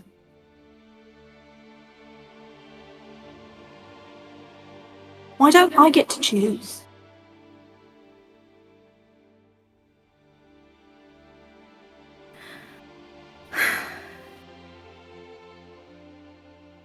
I don't know. Do you get to?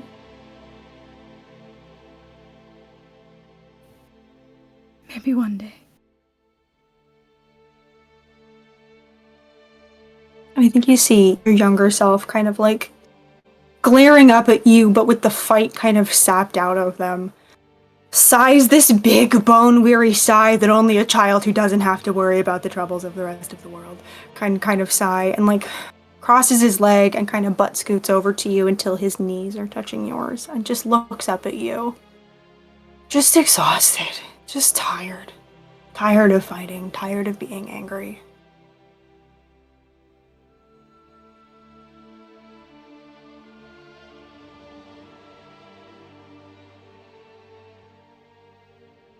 You'll be alright. How do you...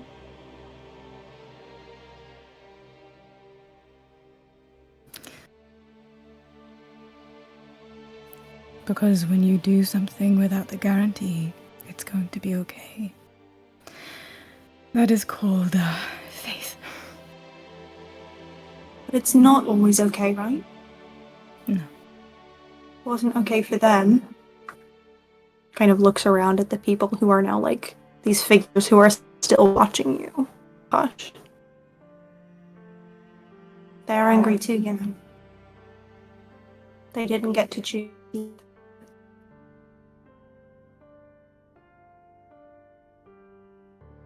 I know. Can I tell you a secret?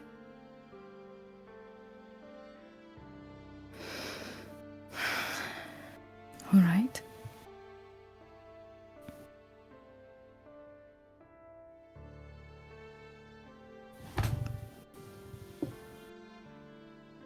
You're just fighting too.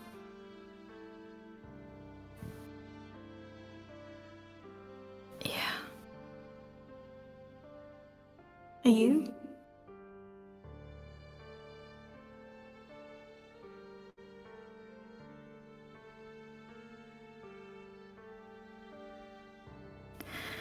I think there's a little more fighting to do. Not with me, though. You'd be surprised.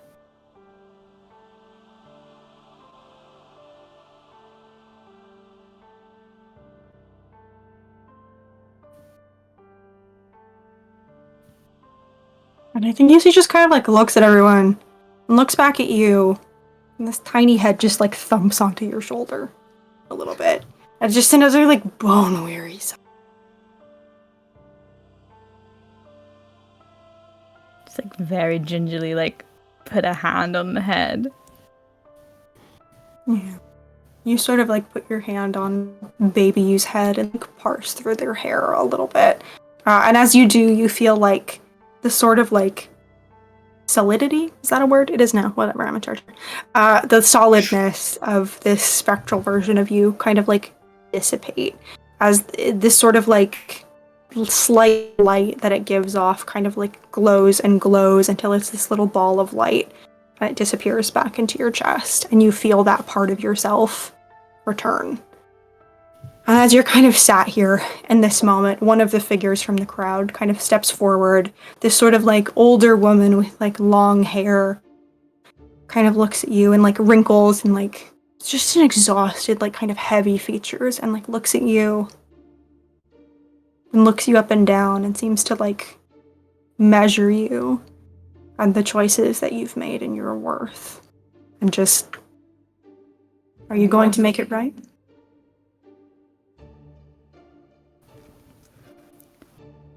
I'm going to try.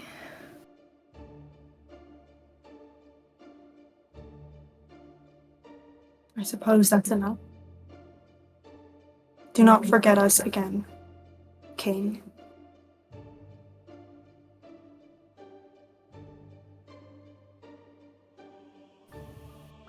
I'm sorry.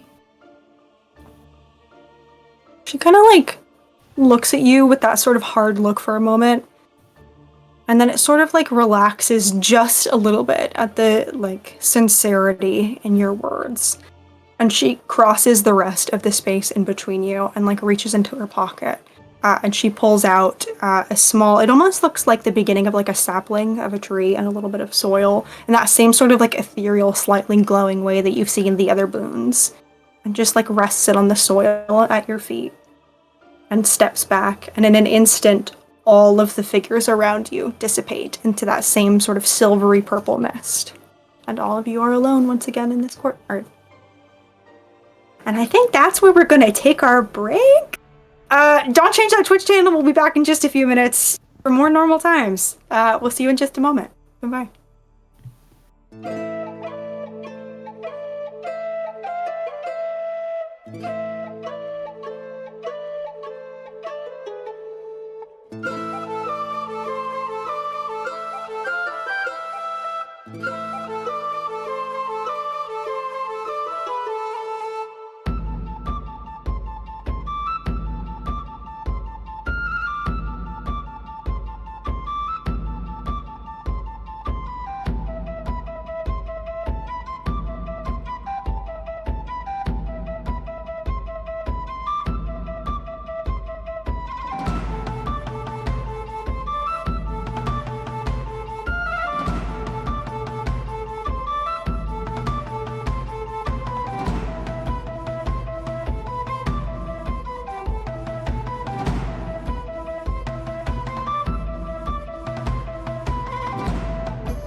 And welcome back. We pick up exactly where we left off, with our party standing in the settling dust and shards of rubble in a now empty courtyard. What do you do?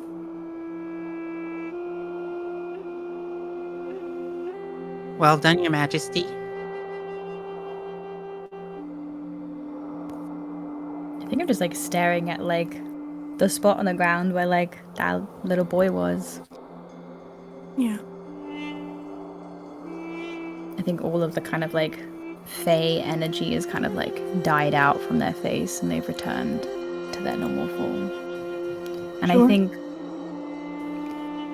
I think for the first time in like what's quite a number of days, they don't return to winter or spring, but to fall, their most innate version of themselves. I think this is the most themselves Lark has felt in a long time. Yeah. You like feel more than see a familiar silhouette kind of come up to your left and kneel behind you. And a moment later, there is a very, very hesitant like palm on your shoulder as Tavia just kind of ducks his head and just, "Hey, you okay?" Yes. Good. Good. Me too. Good job with that thing.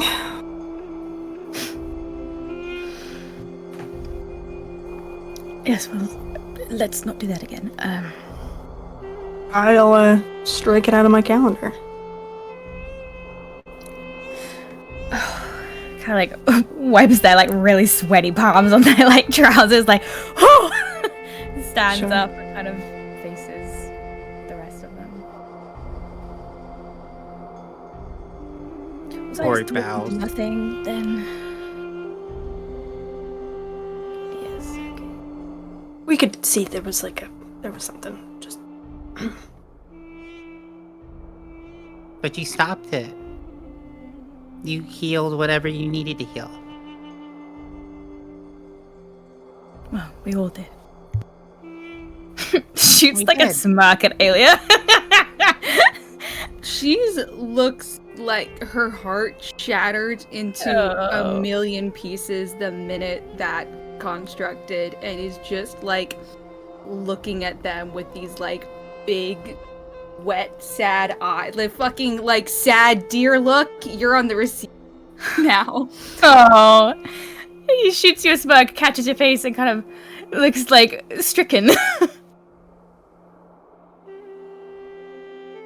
think Ori's gonna float behind Elise. Did you get everything you needed? Yes. I didn't need any of it. But somebody will. I think you're right.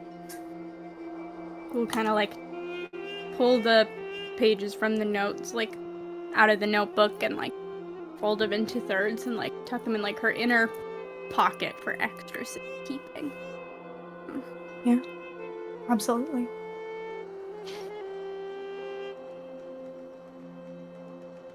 Hold out a hand to my wife. Take it. Kiss it.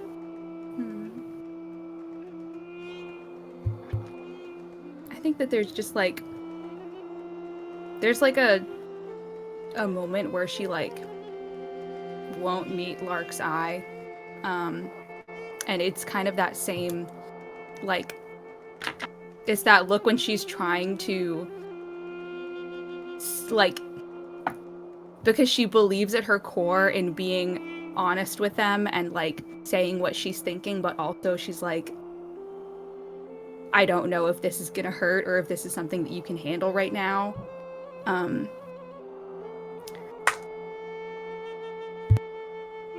Do you still want this?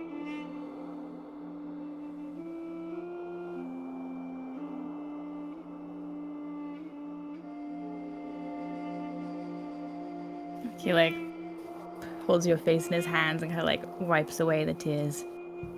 Yes.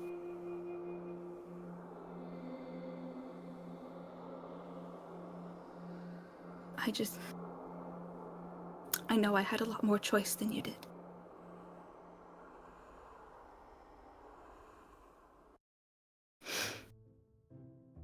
Well, I've had a little bit of time to adjust since I was 8. I know. I made my choice Sometimes long ago. Okay.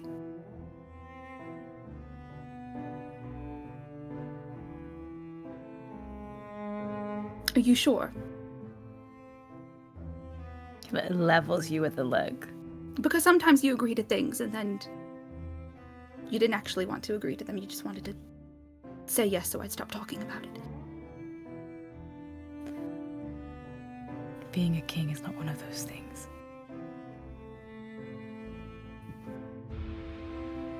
Okay.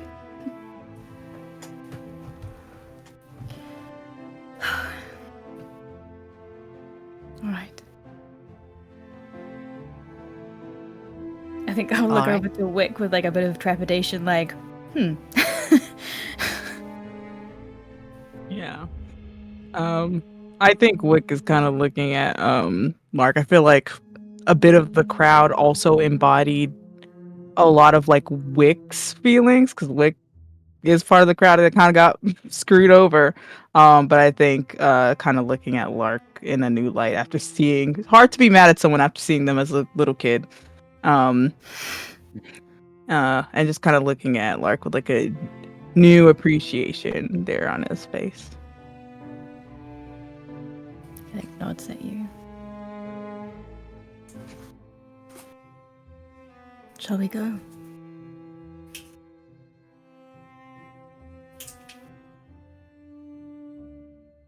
Right. We fell from where we were. I don't know where. Like, just get a bearing of our surroundings.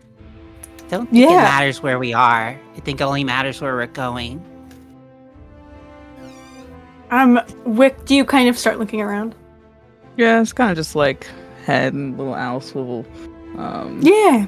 You kind of like glance around this absolutely destroyed and mangled courtyard as the illusions of the people and the monster are gone, but the very real damage to the stonework and to the foundation of the castle persists. You kind of glance around. You see there's like a number of doors like built into the wall and into like sort of the castle. And as you're sort of looking, your eyes lock on one. And as it does, it's sort of like lit out in golden light. And as you glance at it, it's like 90 feet away, but it sort of like eases open just a little bit. And from it, what do you think was Wick's like favorite meal back before he came to the dreaming?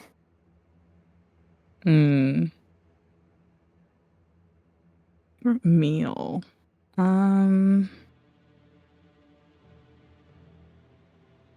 I think he doesn't like remember until like the smell hit.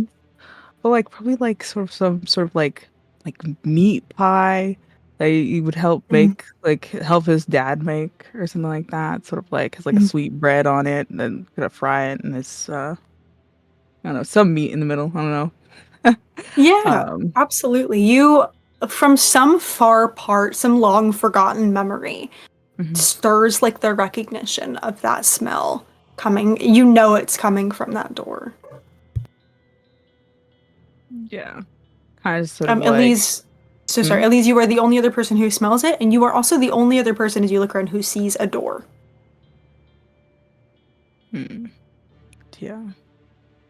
Kind of, you know, it's very silly.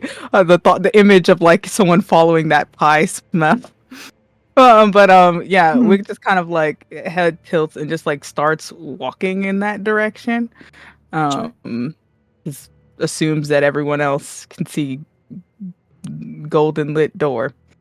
Yeah, absolutely. You all watch as Wick starts walking kind of towards one of the exterior walls. I'm assuming you're following. Or he's gonna quickly go behind them and hold their hand. Yeah, you can absolutely do so. Are you, how many hit points are you down? Because I'm gonna fill you up with my lay on hands to full. Who, me? No, Wick. Is that Wick? Wick is sorry. I got healed earlier, so I only need like 6 more HP to be back at my... Perfect. You are healed 6. Or 6. You open the door. Excellent. As all of you are walking, it's like a little bit of a distance away, so it takes a moment. Tavia will kind of like fall in line with you, Aelia, and just kind of bump your shoulders a little bit, and just good work back there. It was impressive. Thank you. I'm afraid it was all wasted, but Good. When we get back, will you please try to do some of that? it's like looking at them like, are you fucking with me? Am I being fucked with right now? Was giving like a very like genuine and a little bit sheepish expression, but then like sees the way you're looking at them and kind of like, what? Oh, you're serious? Sorry, is it classified? Yes. It's not classified. It's just a bit difficult. Sure. Well, I'm a quick learner, so it shouldn't be a problem. Okay. You planning on sticking around long enough? I don't know. Well, this a person who's like really annoying, but I guess like kind of cool, and that I like having in my life or whatever, gave me this big speech about like being wanted. the other day or whatever. So I don't know. See how it goes. Yes, Luke is very persuasive. Yeah, That's what you're talking about. persuaded me out of a coat and a fucking dagger, and half of my She'd make an position. excellent pirate if she decides to. I know. She should fence, be a fence. All those, I can't say they're stolen goods, but I mean, you can say stolen in front of me. We've already Okay, done great. quite a bit of. The group chat was called Team Treason. That ship, That is true. in fact, Yeah. sailed very long time. Yeah. I'll tell you what, if she ever takes me up on that job as a pirate, the pirates are not gonna know what's coming. She's gonna be a pirate king before the end of the year. Well, I have a few things in mind for her. You'll have to fight me for it. Alright, but teach me those skills first. Yeah? I'll actually stand a chance this time. I'll think about it. We'll see. Alright, yeah. You think on that. And,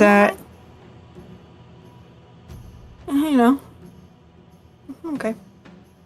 Not, Try bleeding again on the with a bit floor. More honesty this time. We're in the middle of an incredibly scary and weird environment.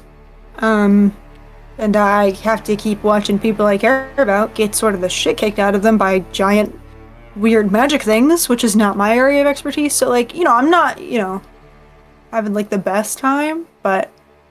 And also... And you see something, a little bit more genuine kind of come through, and just... As he kind of, looks over his shoulder, also... starting to feel like finding Bella is kind of a wild goose chase, which is...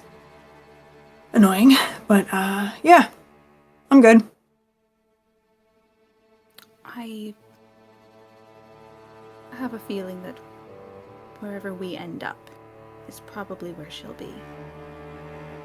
I don't think she'll That's what I thought left us. when I climbed through Lark's window, and now here we are. Several weeks later. But, you know what? Maybe you're right. Several weeks keep the later, hope. but at least on the right plane of existence this time, and I think that's a marked improvement. Knock on wood. She's a good spellcaster. Or you'll shall plane shift into the fucking 9 hells or something. Well, it'll be one way to get out of here. Sure. But yeah, I'm okay. I'm good. Thanks. Of course. And it's about this time, Wick, that you reach this sort of stone wall where this door is slightly ajar. All of you who have been sort of following Wick and your own thoughts or talking to each other, look forward for the first time and realize you are just staring at a wall. Except for Wick and Elise, who can see this door. But Elise, as you look at it, it seems to almost shift and shimmer in your perception as the two realities that you are peering into contrast with each other. It's odd. You can see it, you don't necessarily feel like it's tangible in a way where you could reach out and take the handle. But to you it looks just like a regular open door, like every other door you've seen in this place that the party has passed through. I think I'm gonna come up What are to we Wick looking at? very quietly. Answer that question. He's I don't. This looks different. This looks different than all the others. There's a gallery, but it is not usual. I can't quite see it as much as I can the others, but I know it isn't. I feel like Wick probably had his hand hovering over the doorknob, and then kind of when you said it looks different, kind of drops it. Oh. Maybe it's only meant for you.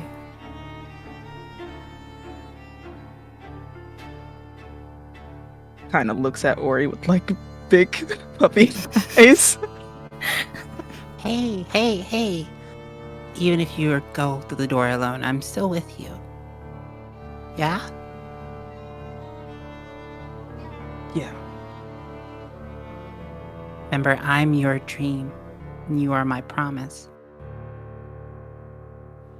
Kind of just grabs the back of Ori's neck and leans down and gives her a big kiss on the forehead. For reaching for the doorknob once again and attempting to open it. I don't know if it does, but yeah. Yeah. The door is already open for you. Oh, So you can reach out for sort of the handle, and you feel that same like warmth that everyone has felt when they've touched, except for Lark, when they've touched the door that leads to their trial. And as you sort of like push it open and step inside, you instantly like you are stepping into a warmer room, but I think you are familiar enough with the magic of the dreaming, because you're married to the magic of the dreaming, that you recognize what it feels like to like step into a sort of like extra dimensional space. And as you sort of like step in through the door and you are like engulfed in like warm air and golden light, all of you watch as Wick disappears through the wall. And Elise, you watch the door seal and disappear. I think Elise immediately turns around to do like, "This okay? I think this is just some things I have to do alone. I will watch for the door to reappear.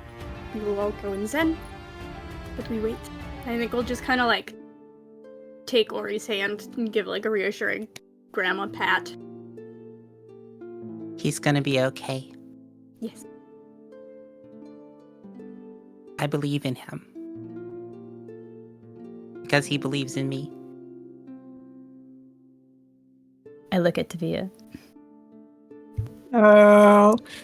Tavia, who's sort of like looking at the wall and like squinting at it a little bit as if trying to like still process what the fuck has happened, sort of like feels your gaze on them and turns to like does a little bit of a double take at you, and you see like shoulders just ease just a little bit as he gives you like a little bit of a crooked smile. I look at this exchange and roll my eyes. Well, did anybody take that deck of cards? I'm gonna get bored if it takes too long.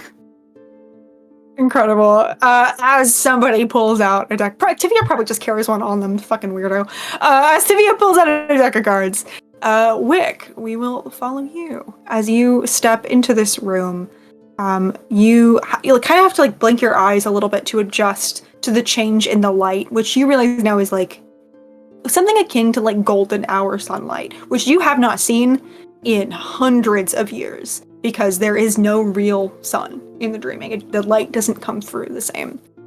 And as your vision kind of clears, you find yourself in a fairly small room. You see to the right, there's like a hearth and something like a pot kind of over the fire. You can still smell that smell. You're guessing it's probably coming from there. And you see there's other like, you see like the crust of the pie has sort of been like set out on the counter as if someone has just stepped away from preparing it.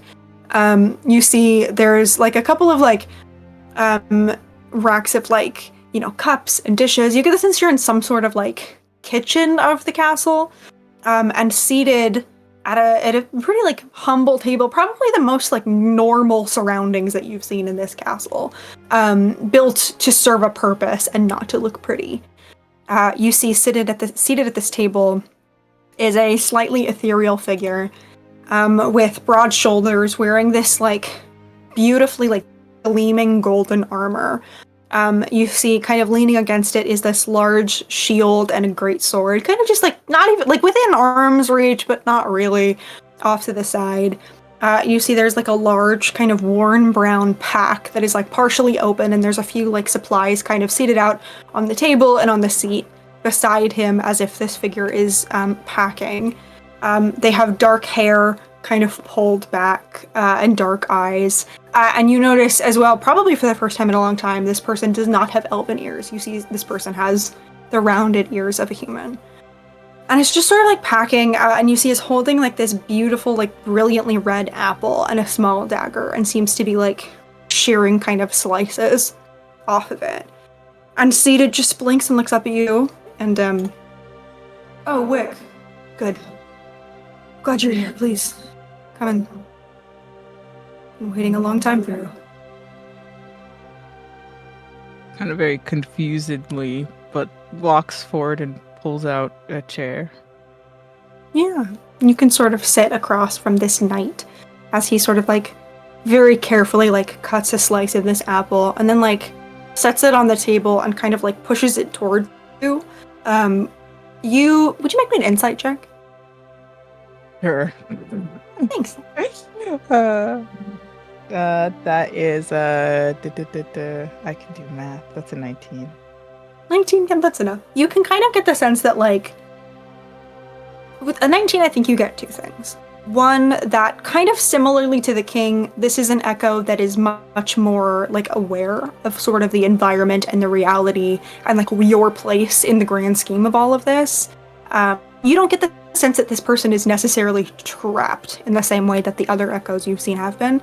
And two, I think you get the sense that like similarly, this echo is like slicing this apple and packing and doing these things as like a ritual of one of the last things that he did here in this space. So like as he cuts this apple and slides it towards you, you don't get the sense it's like there's nothing malicious there. There's not even really an expectation for you to eat it, though you're welcome to if you'd like to. It's very much just a like the sort of leftover muscle memory from someone who was once alive. And he kind of just keeps slicing this apple. Yeah. What kind of side eyes the apple does not pick it up. Does not accept the apple. It's like I'm not here to eat. Energy. Are you well? I'm sure your journey has been long. Are you well? Kind of gesturing to the everything. Like just kind of like, what do you think? Kind of. I'm better than most of the others you've met. But, you know, been in one place for more than 1,000 years. Could be better. Could be worse. Could be worse. He just definitely echoes that sentiment. How has your journey been?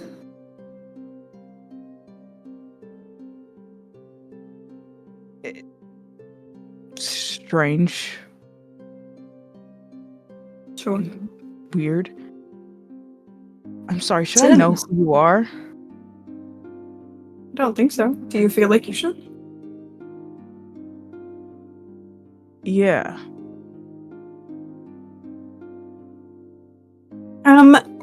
This is a question for Mara. Remind me, I know there was something that you held back from telling the party because Thorn was there. Do you remember what that was? All I held back was just the story of the mortality being given. Okay. Yeah. Right. Then Wiki, you don't recognize who this is at all, and you don't really have like an inkling of who this would be. Thank you, Mara, for retaining that information in your brain. I appreciate it. I just sort of like looks at you with these like very kind of like kind, like dark brown eyes that like catch in the light a little bit. I don't know how you would know of me. I'm not. There are no portraits painted in my honor in the castle. But...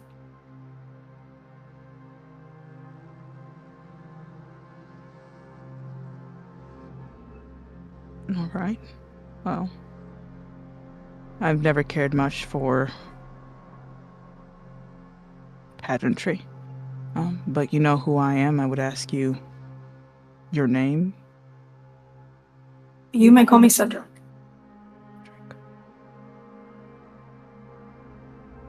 In many ways, you and I are alike. We are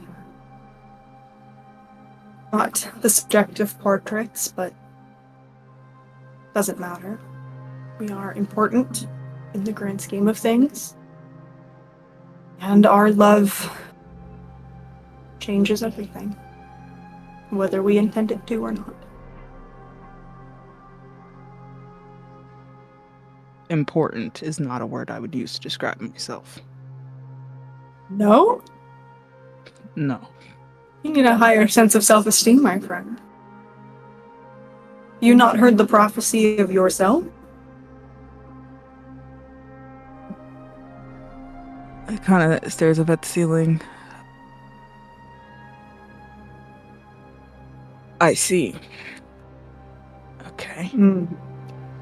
I'm afraid, my friend, that you are not able to escape the hands of fate and destiny any more than the rest of us here. Though I hope they're kinder to you than they were to me.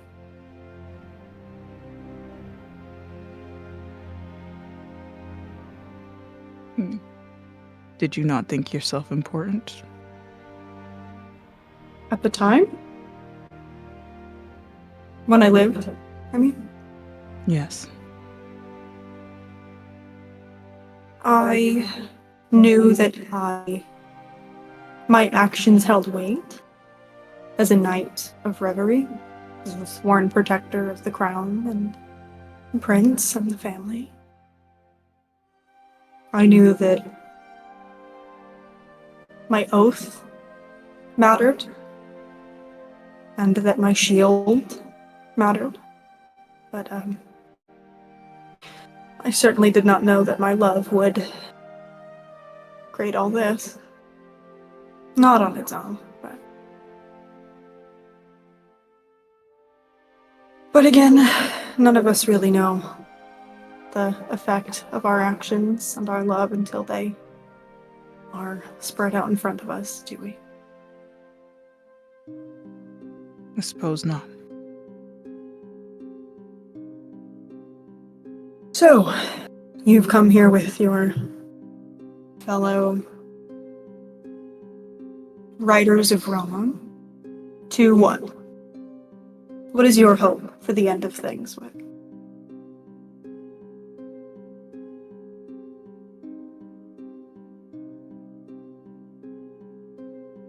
I only left that grove because Ori wanted to. I would stay here forever if I could. I don't think there's much left out there to return to. You don't think there's much for you in the entire galaxy? Nothing you might enjoy?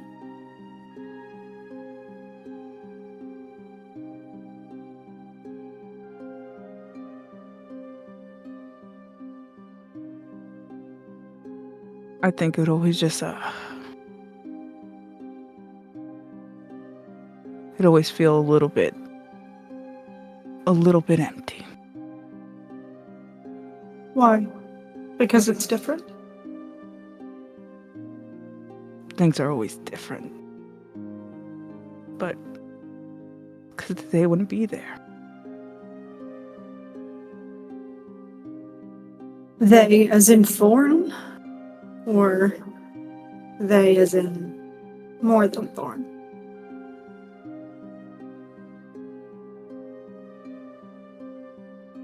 I don't think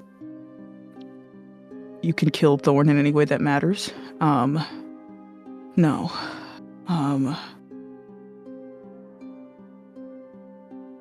My family wouldn't be there. There's no portraits of them, I imagine. What do you know? You've been here for hundreds of years, Wick.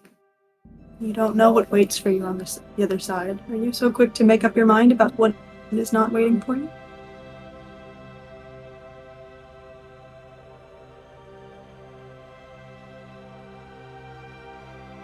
Elves live a long time.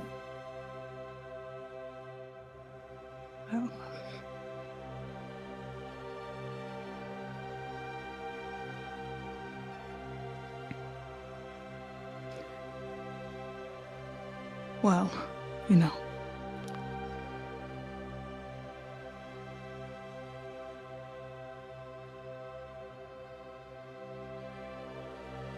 I don't know. Sure you do.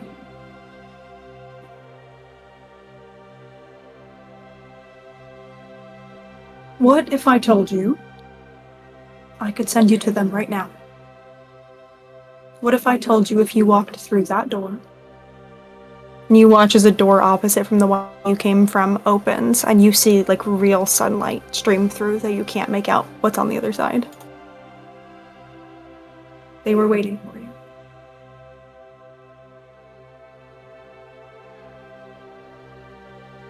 Like Wick's breath picks up looking at the door. That open door.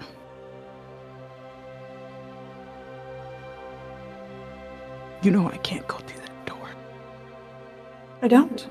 Why would I know that? Because you're a knight too. And we have our oaths. What if I told you that the only way to ensure that your merry band succeeds in their goal is if you walked through that door? Would you?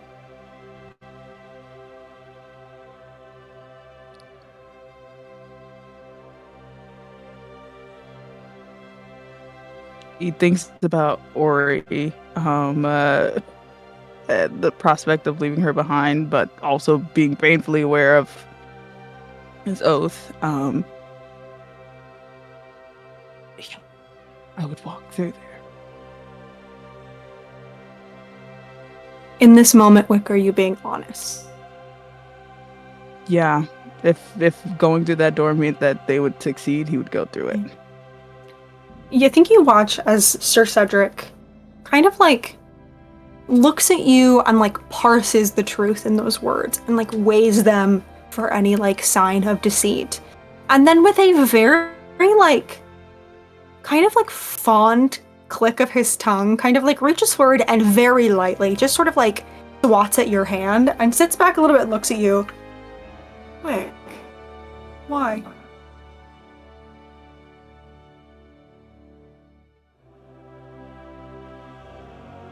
Tell me your oath. Speak it to me, here and now. Let me pull this bad boy up. Hold on.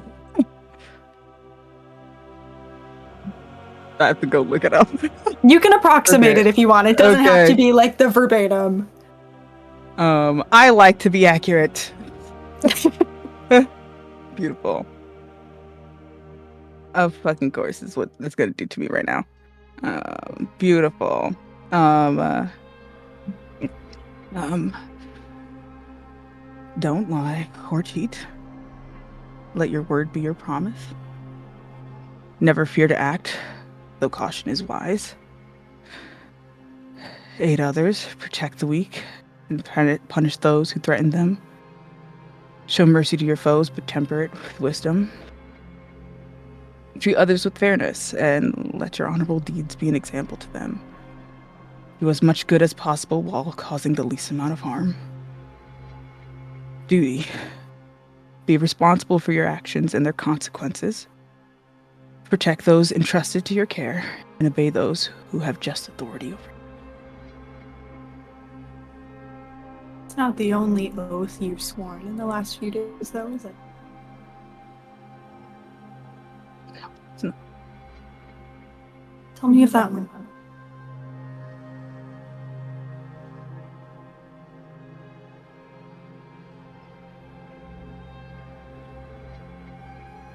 She's always with me, and I'm always with her, no matter where we are.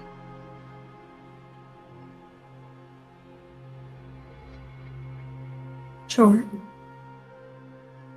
You swore to love her, right? Yes. To be with her. You didn't swear to put the greater good above that.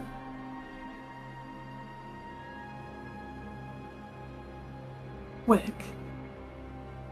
And you see Cedric kind of like leans across the table a little bit and like his hand kind of like reaches out to touch yours and hesitates a little bit and then just sort of like very gently comes to rest over your knuckles and he looks at you with like a searing intensity, but in the way it feels to like warm your hands in front of a fire and not in an uncomfortable way. And he almost like there is a smile or a laugh under the surface that he's clearly trying to like hide, but it's not a laugh at you. It's like a joyful laugh caught in his throat as they look at you and just, Wick, the loving is the point. It's the center of all of it. If you let that go, if you let that vow go, whether or not you've spoken it in so many words, all of this is for nothing. So I'll ask you again. If I told you to walk through that door as your, how did you phrase it, to honor the or superiors or the people who give you orders or however your oath was phrased. If I ordered you to walk through that door and to leave her behind, would you do it?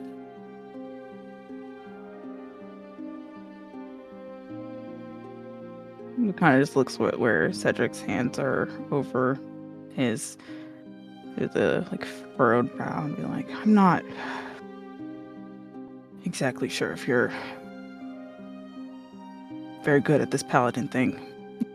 um,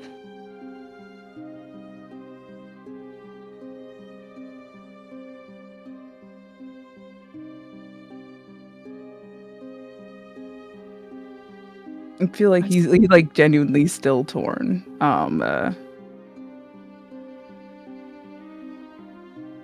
I swore vows to, different. But the same, where it matters. It's why I'm here. I could have left 1,000 years ago. But I won't leave him.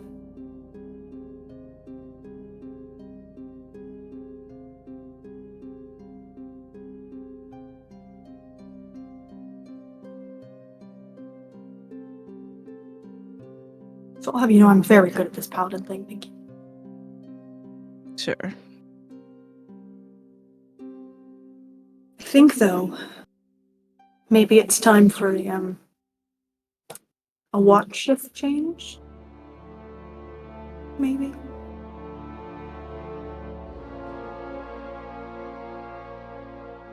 I can't do that until I'm certain that the person who is taking over my oath is not going to go trouncing off the moment that he thinks it will have ill effects. And what is your oath? The official one or the one that matters? I feel like Wick pinches his brow because he's just like, what do you mean the official one that matters? They all matter.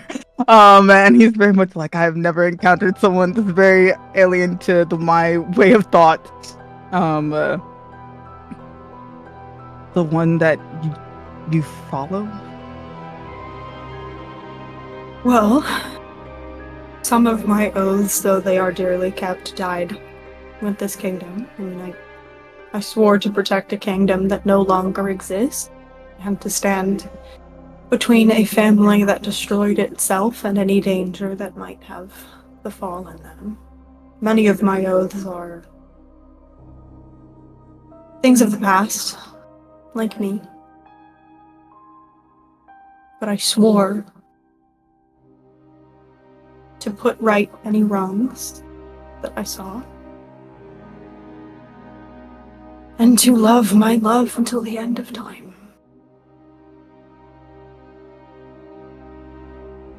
I intend to keep that last one. That one's not one I'm giving to you. It's selfish in that way. You and your party, you've put right a great many wrongs here. There's one left that I can't reach, only you can. I need you to vow to me that you'll do it. What is it? When this kingdom fell, just before, my love fell.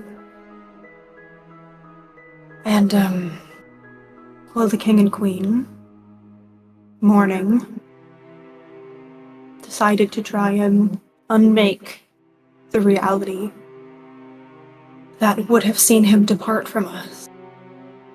So they used the dreaming in a way it was never intended to be used, to stop time here, to make this castle a cage.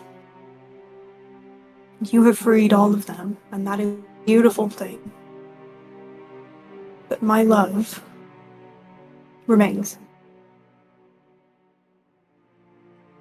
And if you wish to destroy the gate between the lands of the dreaming and the waking, his freedom is the pinnacle of that.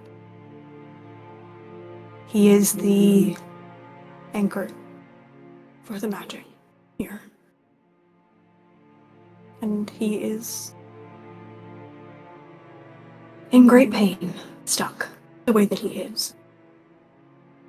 So before I walk through that door and wait for him, I need you to promise me, Wick, that you will take my oath and you will right this wrong and you will see him released back to me. Please.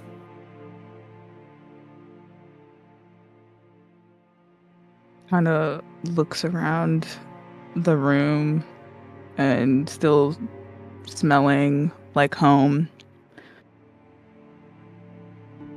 Kind of laughs himself, and like first, like kind of like tear on his face, like, man,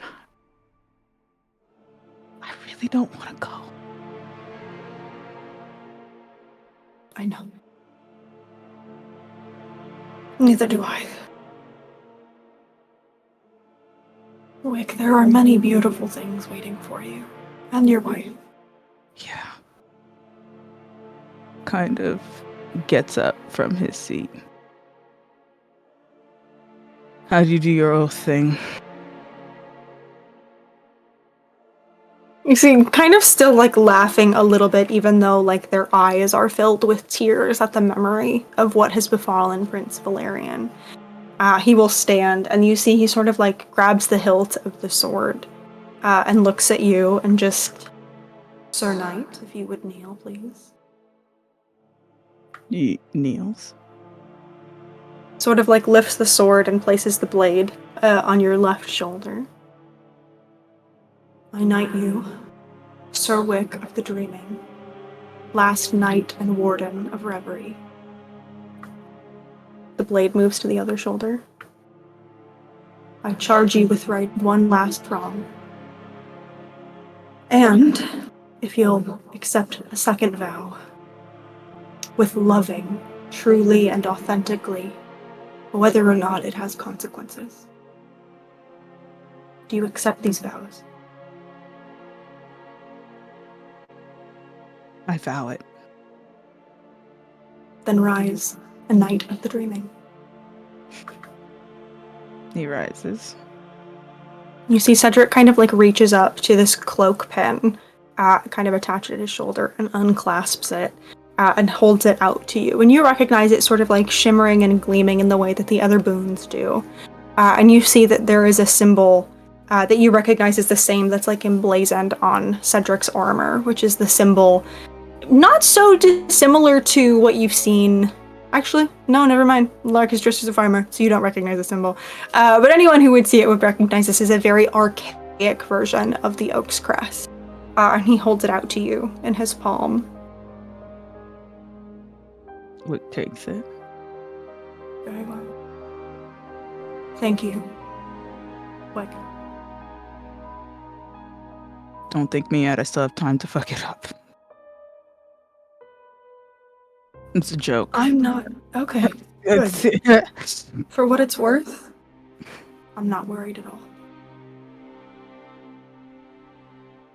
Well, I think that's finally my cue to go. And you see he kind of reaches over and begins like fastening his pack closed, and the apple remains on the counter, but he kind of slings this large pack over. And as he does, I think you see the glint of a wedding ring on their finger, and he kind of sheathes his sword and picks up his shield and takes a few steps towards that door that he was talking to you about and motioning to. And just as he's in the doorway, he kind of stops and he turns over his shoulder and just... Wick, when you see him, would you tell him I'm waiting for him? Wherever is next. I'll tell him. Good. And, see a few beautiful things out there for me, will you? No, I'm going to see my wife, so. Good. Take her somewhere beautiful. Somewhere new.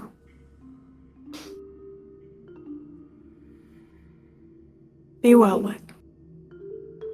And you watch as Cedric passes through the door and is wreathed in golden light for a moment, and when it fades and all of the light kind of fades in this room until you're left in the same sort of like hazy kind of purple lighting that you were before, you are alone.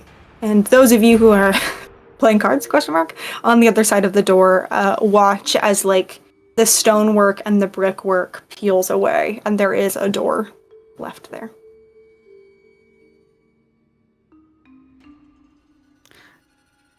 So while this was happening, Yeah, hit me with it. Paint me a picture.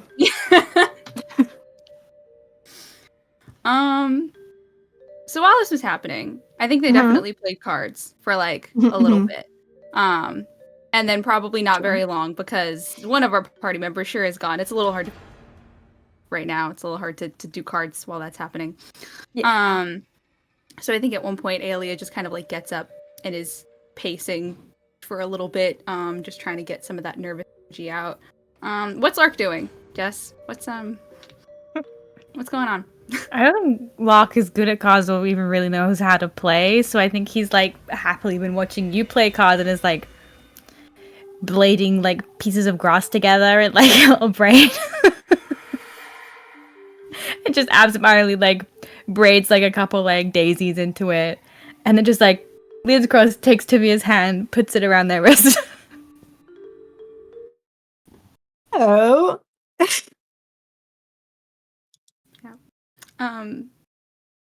So I think after like a couple minutes of this bullshit, I think I think Aelia kind of pauses where she is and is like, Lark, could I just could I steal you for a moment? Since your look of try a telepathic look of why. She's chill. There's I don't even know how to describe it. There's like she is very calm and but that's not true. She's not calm. There is still like all of this like nervous energy to pace and like burn off the adrenaline that was and kind of is in her body, but there's like a eagerness. There's like, I don't know, it's not bad. She's sending back, it's not bad. You're not in trouble. No one's in trouble. It's not bad. Just shoot a sideways glance at Tavia. Like, Tavia kind of looks at you and also gives like a little one shoulder shrug. Push myself up, kind of like pat over to you. You alright? I'm fine. Well, it's dawned on me. That I know that terrible. Well, streaming hasn't really been part of Everglen in quite some time. I mean, it is, but it isn't.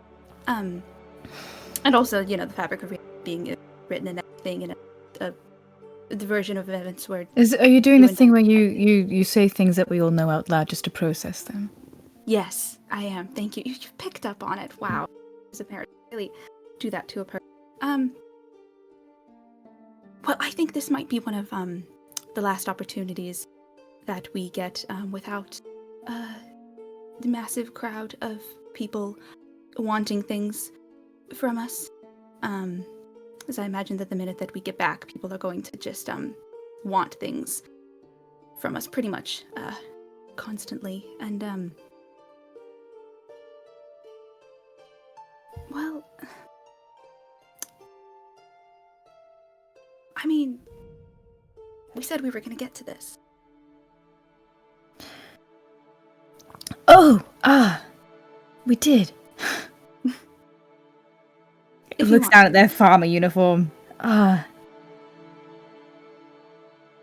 quite a bit. It dance like more untidy than I was the first time.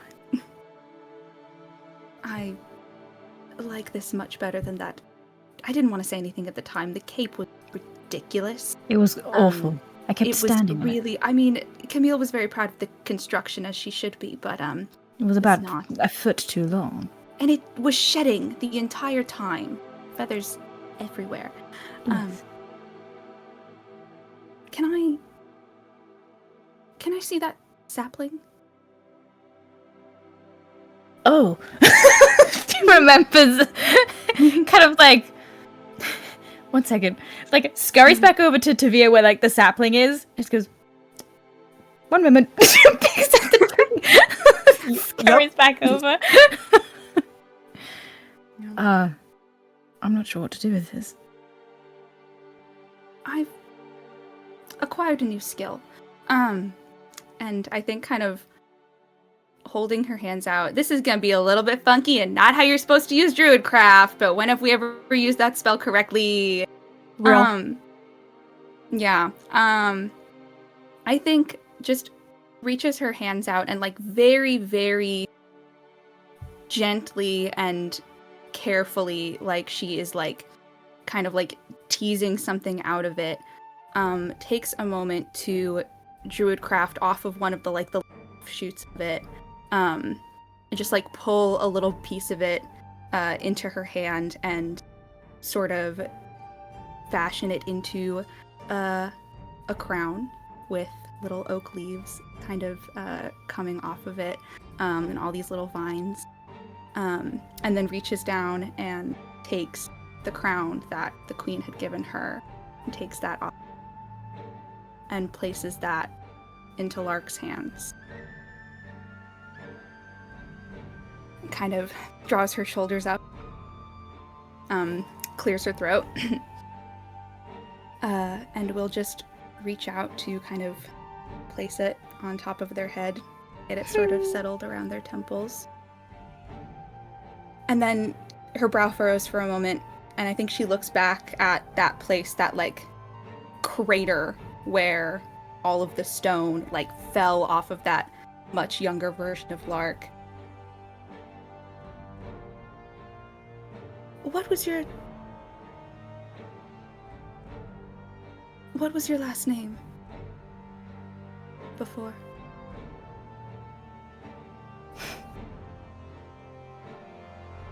You'll laugh at me. I'm probably going to laugh at you anyway. Okay. It was Haywood. Really? Yes, Bit on the nose. I know. And we'll kind of take a moment to just continue adjusting it for a minute. Lark Hayward of the Oaks. Walking this path with you has been the hardest thing I have ever done. And kind of one hand comes to settle and like cup their cheek, and the other one kind of comes to a rest over their heart. But this is easy. I do.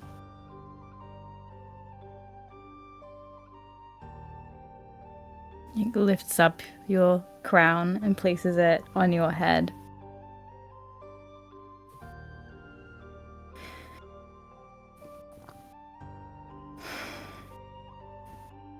For a lot of my life,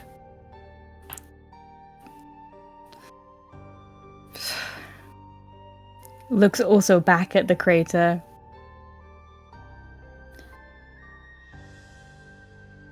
Sometimes I felt as though I were loved by people second. And you were really the first person to love me first. And I think that's why I've been quite so stubborn about ensuring I do that too. I want you to know I always love you first.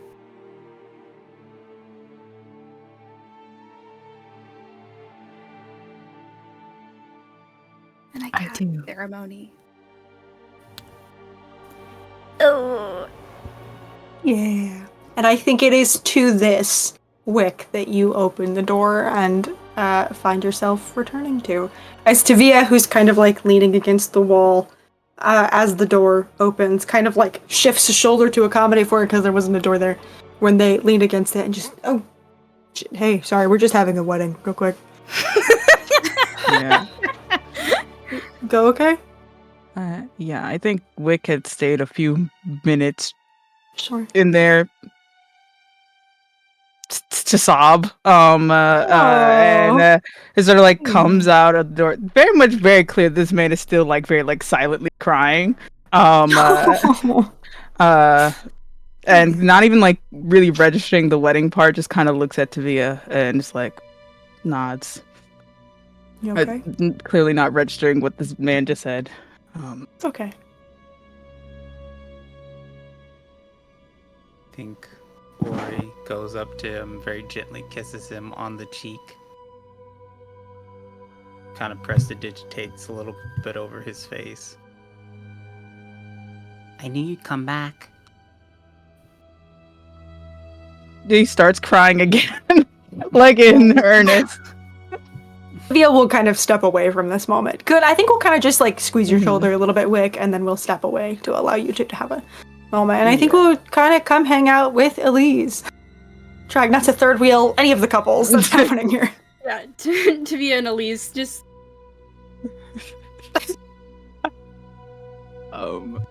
Yeah. He like kind of folded on Ori, like holding Ori. Very small, trying to make himself as small as possible. Before like gathering himself back up. Trying to wipe off My his face. brave knight. What did you see in there?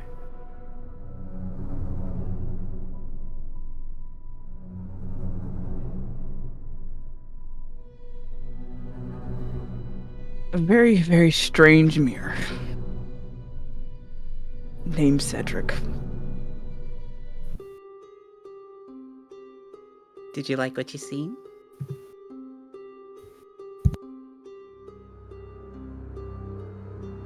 I don't know. And that's okay. It is.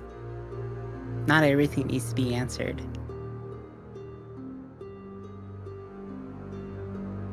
You feel changed.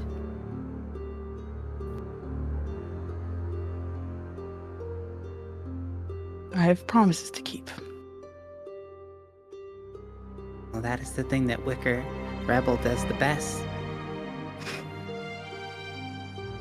I have been alive for thousands of years, and I have never known a creature alive who does better at keeping their promises than you, Wicker. That's why I knew you'd come back, because you promised.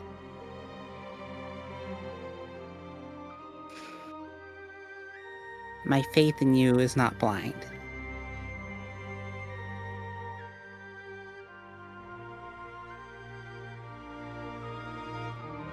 Right.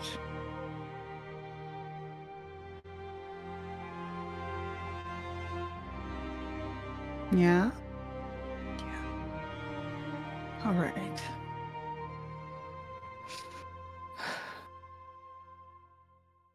Your eyes are too big to be blind anyway.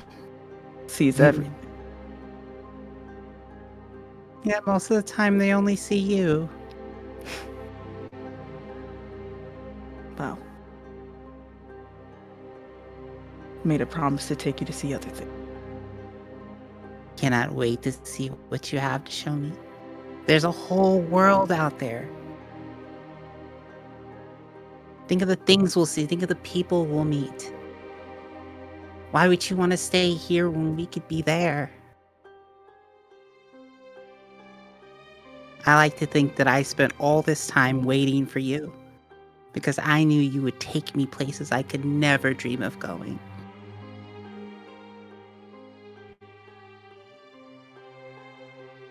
Right then. Well, let's go.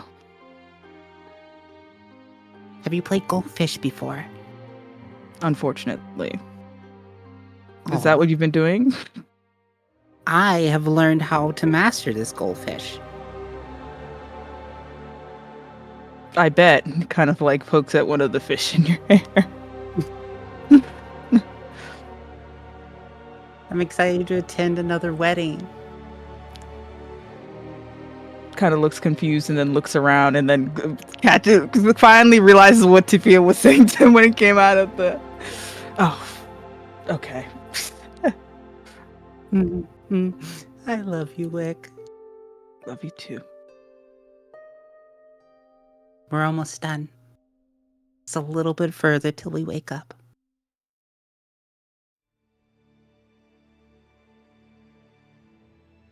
I feel like he would just kind of like put his hand on the back of Ori's fine. We're join the rest of the group.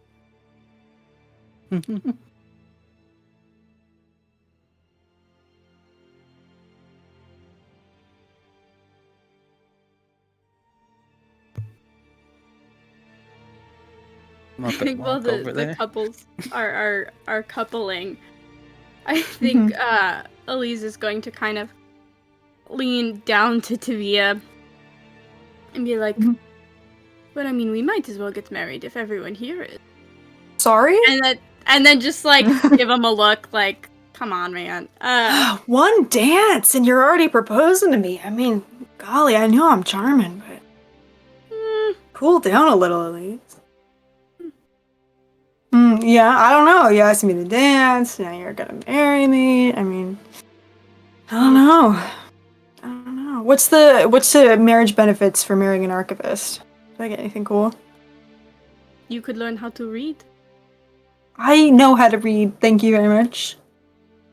I'm just not great at it, but like that's fine.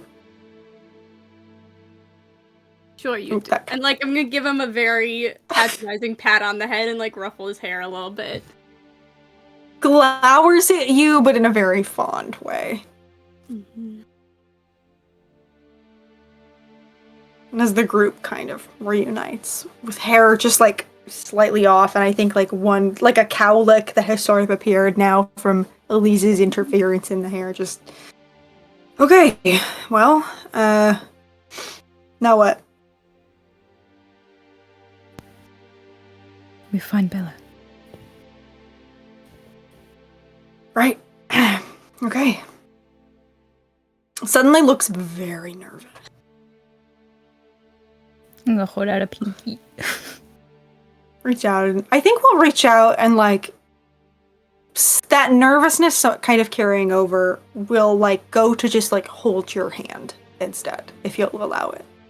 I think they like tense for a minute and then they like relax into it and like their hands like fully like clasp over each other. Okay. Let's go. Any new doors? Let's go. Alright, yeah, you can kind of see, as you sort of look around, there is a new door now, kind of into the side of the castle, kind of like near where the turret fell, but not obstructed by rubble. There are a large set of double doors, smaller but not unlike the doors that took you into the castle in the first place. Onward. Alright. Onward. What is the marching order as you all go through this door? I think I'm like pushing Tavia up front. Sure. Yeah, okay, so Tavia is leading the charge with Lark close behind. I'll be in the middle-ish.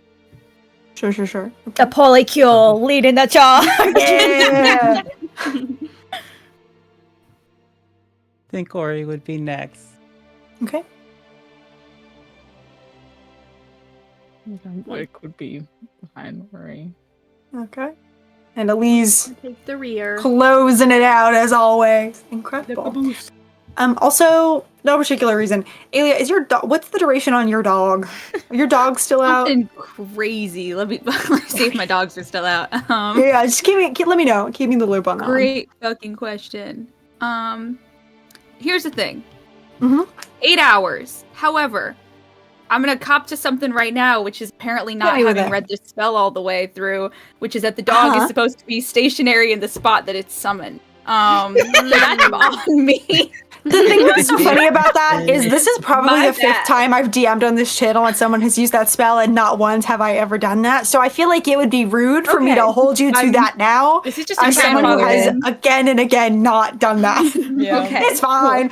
It's the dreaming. Magic is different. The dog can stay with you. Elise's channel Cool. divinity is lasting forever. The dog can stay with you. Incredible. Thank you so much. Nice. Okay.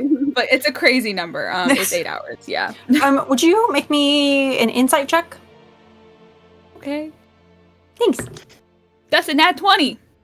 For a Oh total of shit! something stupid high. Something That's crazy. okay. A nat 20 is a nat 20. That's okay. Yeah, nice. With a nat 20, you like feel that sort of tether connection to your dog, And in a way that you were unsure how much time had passed in the card game before, as now a frame of reference, you feel that magic just starting to give out. It's not like gone. Your dog is still here. You think you probably have less than an hour of dog time left. Okay. Just so you know. There's So a slightly more of a pep in her step, and she's like, "Fuck, guys, well, only one more hour with my dog." Huh? It's not gonna last. It just doesn't last forever. One more hour. Is that what that We've noise been in here was? Yes. On the wall. Okay. Can I It's got, like, quickly, invisible make him dog. visible and just? Oh shit. Okay. That's sorry. I didn't. She really Anyway. does. Yes. All right. So you sort of like speed up a little bit, and I think by extension, Lark speeds up, and Tavia's sort of like pushed a little bit faster. He's like, okay, all right, okay. And Tavia kind of walks up. I think Tavia kind of walks up to this door, and like having seen like the small reactions in all of you as you've touched the handle, sort of like raises his free hand to touch it, and does the the thing you're supposed to do when there's like a fire, and you're supposed to like tap the handle to see if it's warm. Kind of like does one of those, and then is like, it's fine. Okay, we're fine. It's fine, everybody. And then we'll sort of like put a hand on it, take a little bit of a breath, and we'll twist open the handle and open it. And as you all step in, you find yourself in a like medium-sized room that seems to be more like a like transition room between other major rooms in the castle, more than it is like a room in itself. You see there is like surprisingly unblemished like white marble on the floor. The wallpaper is, or like the wall paint, still kind of this hand-painted flowers, is a little bit closer to like the cream color that it was intended to be, and a little less that sort of like sullen kind of like ash color that the dirt has turned most of the paint in the rest of the castle into. You immediately feel that this room is like a little bit more well preserved than the rest of it. And you see that like in this room there are more archways than there are doors themselves. But there's like a few furnishings around. There's like 2 plush chairs that do still look fairly dusty. And there's like cobwebs between some of the legs. You see a small end table with, again, another vase full of these white lilies that are drooping, but not nearly as close to dead as they have been in the other hallways that you've seen them in. A couple of big windows where like there isn't much light streaming through now, as you are getting like very kind of like deep into the evening with the strange amount of time that's passed. And yeah, you all kind of step into this little kind of like, it's not an entryway, but like this sort of makeshift entryway. And Tavia kind of just like looks at the archways around and then turns back to all of you and goes, any thoughts on this one, or are we just following me? Following you. Follow Yeah, your right. heart, Tibia. Okay. And I think, like, not consciously, but his fingers tighten on yours just a little bit, like, not very consciously, but still. And, yeah, let's roll for Tavia. Hey, Tavia, how good are you at listening to your hat? Oh, I rolled out of you. Oh, damn. You're pretty good. That's, I think, the best Tavia has rolled in this entire fucking campaign. That's game on for you! Real, exactly. Yeah, and I think all of you, I'm assuming, if anyone is doing anything that is not just following Tavia at some point, please interrupt me and let me know. Tavia kind of like steps into the center of this room, I think, and surveys like there's like 4 different kind of archways and 1 closed door in this room. I kind of like peers into one where all of you can see like the bottom steps of what look to be like a grand kind of winding staircase that disappears very quickly out of sight. And he kind of turns away and he kind of looks at the closed door and then very quickly like moves on from the closed door, looks in like an archway that seems to lead to like another hallway. And then he looks at this sort of like grand kind of archway in front that all of you are a little bit too far back to see truly what's inside. And he kind of sighs a little and goes, okay, that way I think? But if something bad happens, you didn't hear that from me. It's fine. And we'll kind of slowly start leading the group. But the more steps he takes, like, the quicker he's walking, as if, like, the reality that he might see Bella for the first time in over a year kind of starts to kick in. And he starts walking very quickly. I'm assuming everybody's following. Picking up this robe and chasing after him. Sure. Lark, do you think that you're walking behind Tavia or like next to Tavia? I'm holding his hand, so I'm Yeah, next to but him. you can hold it behind next to I him. think I'm trying to like stay shoulder to shoulder. Sure, okay. Is anybody else walking side by side with Tavia? I think Alia is very close, but maybe like like the kind of the same in the same like formation as when they went into her trial, just like a very like solid presence just behind their shoulder. Do you think you're on Lark's side or on the empty side? I'm in the middle, baby. This is my challenge. So you're like directly behind Tavia. Yeah. Incredible. Thank you so much. Grace Love that. isn't here. Someone had to say it. God damn it! Thank God somebody said it. Yeah, so you guys sort of like begin walking towards this doorway. And Lark, we'll say what you see and then we'll kind of get to everyone else. Lark, as you sort of like step into the doorway of this room with Tavia, the first thing that you see is a room that you like almost recognize because it is so similar to a room in the Monarch Estate. It's very similar to the room that leads into the Grand Hall where like the throne room is and where receiving day is held and this like large room. And it has that same sort of like nice tile and like ivory columns.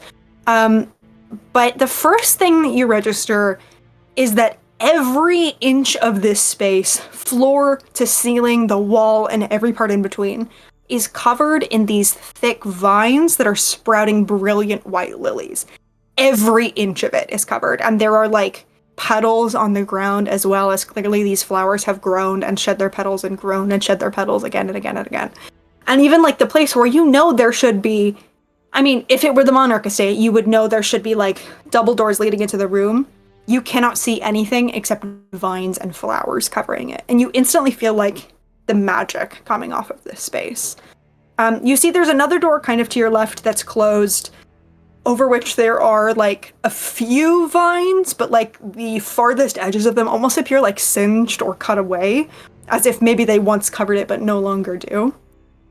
The second thing that you notice, almost more instinctually than truly seeing it, is there's a moment where you feel Tavia tense beside you, and you see a flash of silver in your peripheral vision.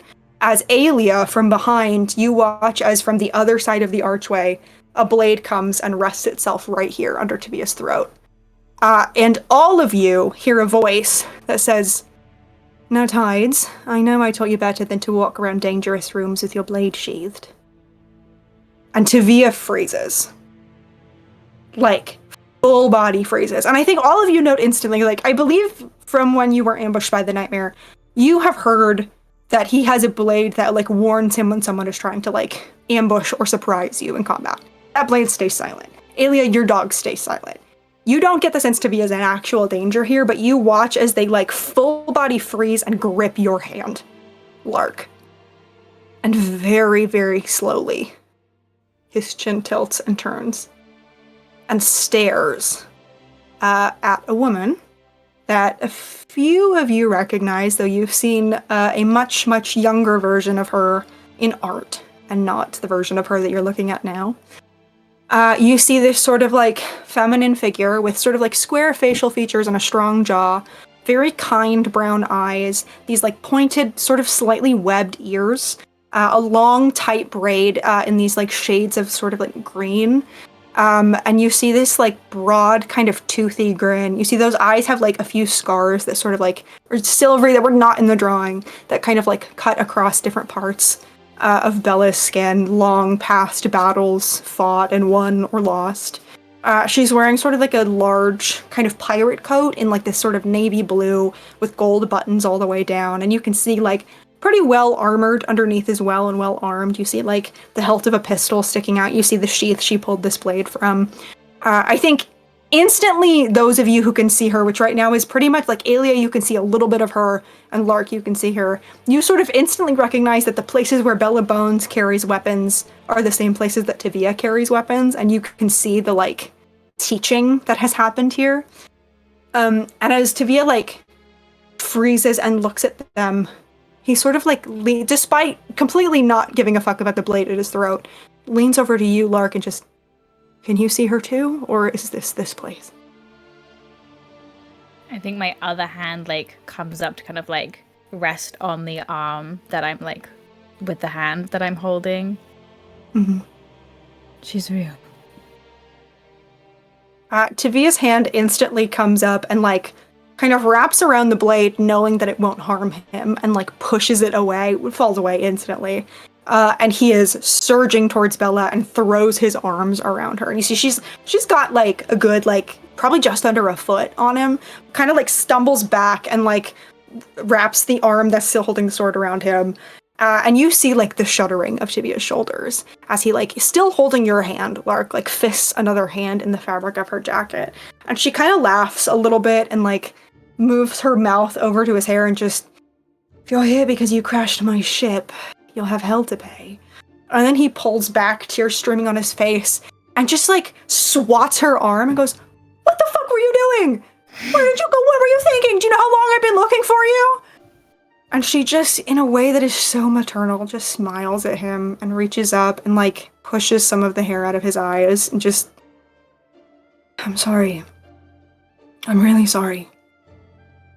But also, what the fuck are you doing here? I told you to stay. And the two of them instantly begin bickering over each other back and forth, where she's like, I told you to stay. I left the Pirate King my seat to you. And he's like, yeah, well, you're the only family that I have, and you think I was just gonna leave you. And the two of them are just sort of like, in this very loving way, just sort of like shouting over each other. But Tavia's like words are becoming slowly more hiccuped, and his shoulders are like racking a little bit more as they're like crying through this like anger because it's the only thing he can process right now. Until eventually they sort of like both like take a big breath at the same time, and he just like wipes at his eyes and it's just, it's good to see you. I really missed you. And she just clicks her tongue a little and, I missed you too, you fool.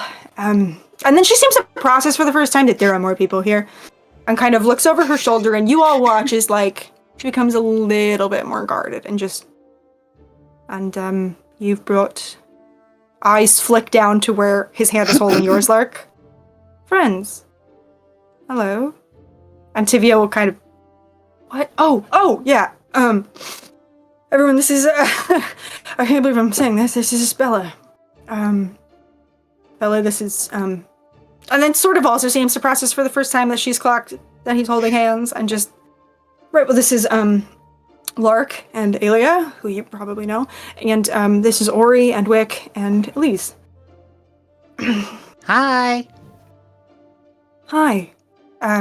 Very nice to meet you all. What brings you here? Unless you're just returning my, kind of like bites her tongue a little bit, can't quite bring herself to even like jokingly kind of make a jab at Tivia, and just assume you're not just bringing him here.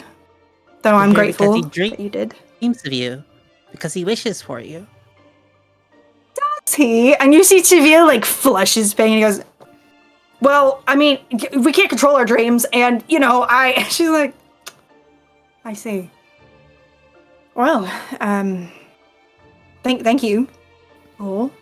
And then her eyes kind of fall on you, Lark and Aelia, and you see the, like, trying to process you, like, you see, it's not like threat analysis in a hostile way, but it's instantly like kind of a threat analysis. Alia's doing the same exact thing. Sure. Yeah. You can make a check about it if you want. Oh my god, can I make a check about it? That's crazy. Mhm. What kind of check do you want me to make about it? I don't know, what check do you want to make? I don't know.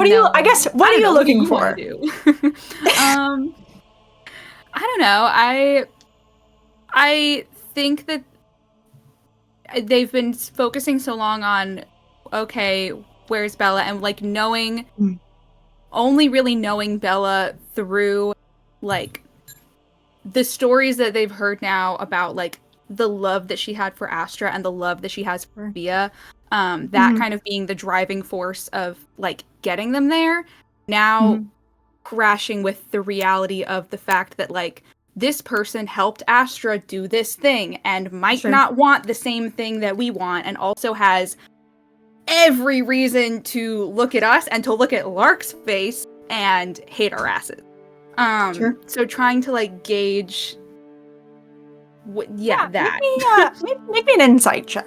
I would Okay, say. sure. Insight feels right and true. That's 18. 18. Okay. Respectable. Jesus. Respectable. A very respectable number. I lost a d20. There it is.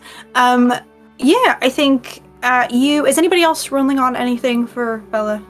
I'm not rolling, but I think in this moment, Lark, so used to having other people look at him, make very intense judgments of him, scrutinize him, is like just standing there making every single intention and motivation explicitly clear on their face. I love that. Yeah, absolutely. She would never have to roll insight against him or anything against him. He's just like being so transparent about what he feels in this moment and what he's here to do. Take a point of GM inspiration. I love that. Were you going to say something as well, Brian? I was gonna say, yeah, can Wick vibe? Wick is mean mugging this person from the back. Very much his face twisted up. I'm like, I don't know you. I never sure need an wanted- inside check because he'll always do it for me. Yeah, but wanted Sure. to, yeah, just Passenger vibe feedback. check, Bell. I will say, Yeah. you are welcome to vibe check. I will say, Yeah. I think you and Ori also remember in this moment Mhm. the conversation that you had with Thorn fairly shortly before reuniting with the group about Yeah. Thorn's feelings about this person and her actions as well. Yeah. Can you remind But me yeah. what those are? Yeah, no, I got you. So you remember Thorn kind of, essentially the rumor was like Thorn got into a very, very heated argument with this person and with Astra about, they were essentially trying to like recreate some kind of ritual that was done in the past that Thorn was vehemently against. And as a result, Thorn doesn't like necessarily experience hatred the way that like normal people, no offense, Thorn, experience hatred, but like there is a vendetta here, and it is very much because of their actions. And you are under the impression that that ritual went ahead and was done, no matter whatever it was. Yeah. That's what I remembered. I want to remember if I have Perfect. missed any details. So yes, Mean Yeah. Mug still in attack, wants to side check. Absolutely. Go ahead and roll that inside check. Okay, beautiful. Or he's also mean mugging as well, arms Okay. crossed. I love that. Love this for all of us. Okay, I could do math. I believe in you. What's your deal, lady? That's a 27. Totally incredible. So we will start with Aelia. Aelia, I think as you look at Bella, she's too many names. You, I think, immediately register like the wall that goes up when she sees the two of you, and I think you very instantly clock it as like an uncertainty as to what the two of you are here for, and a like preparing herself to do whatever she has to do to like uphold her goal, essentially. Like you don't see like an instant hostility, but you do see like a caution and an understanding that this may not be a pleasant reunion forever, essentially. With that in mind, I think you do see like she is very, very genuinely happy to see Tavia. There was also a lot of concern upon seeing Tavia, and it's a very like maternal concern of him being here specifically. He wasn't supposed to be here. Yeah, No, he's no, not. Yeah, no. No, he was supposed to be safe somewhere doing paperwork, and then he said no. So that's, I think, primarily what you get in this moment. And I think you are also able to, like, very quickly appraise the places in which you are fairly certain Bella has weapons stashed on her. And what you take away from that is many, but not unlike Tibia.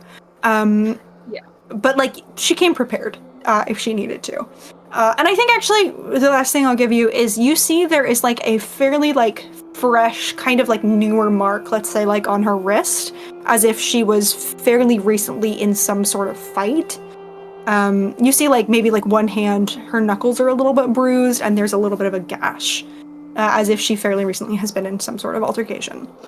Not actively bleeding or anything, but, like, recently enough that the bruises are still, like, red and purple, and not, like, yellow and, so that's that, with your very, very, very good roll, Wick. You, I think, pick up on all of this, and you also pick up on a couple other things. First of all, you I think the first thing that you get as someone who is very used to protecting something and who is sworn to protect something, you are very familiar with the body language of shielding something or someone. And I think you are able to watch as Bella, like, very, like, carefully and otherwise casually, like, shifts beside Tavia to try and put herself in between the party and that door where the flowers have been singed away. And, like, hand is not on a weapon, but hand is, like, within reaching space of a weapon if necessary.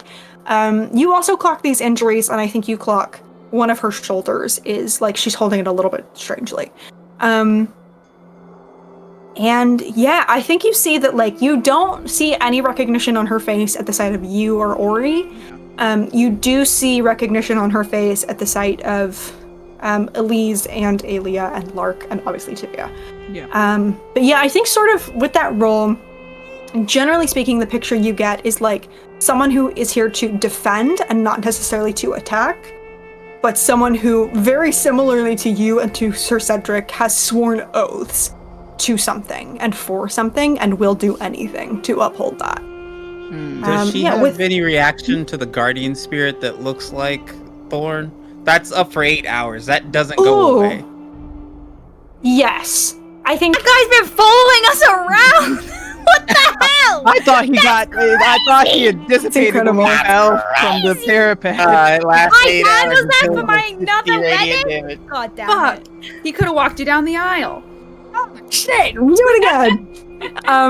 I think as she sort of scans the group, Wick, you kind of clock the, like, quick little double take at this sort of, like, figure that is half Thorn and half Ambrose, and, like, recognizes the magic of it as she is also a paladin. But, like, kind of looks it up and down, and you see, like, something like, not quite rage, but, like, there is a flash of raw emotion there that tells you that, like, she is not a fan of Thorn, but perhaps more than that, she's not a fan of Ambrose. And those two are not the easiest interchanged, but the reaction is much stronger to the image of Ambrose, specifically. That was a very, very good roll. Do you have any questions? I have any questions? Me in my If head. you don't, I'm it's gonna have okay. to fight her. I'm joking. Any questions? Yeah, you gave me a lot. I did. You rolled so good. Okay. Wick just, like, whenever he's, like, his idol, I guess, animation is to have his, like, hand on his pommel when he's not holding Ori's hand. Like, does Bella have any, like, reaction to his hand being just on the pommel of his sword? I think you see, like, a kind of, like, cursory glance down to your hand on your pommel, and I think you see, like, kind of similarly, like, every now and then there is a almost muscle memory, like, scan of the group's body posture and the location of their weapons.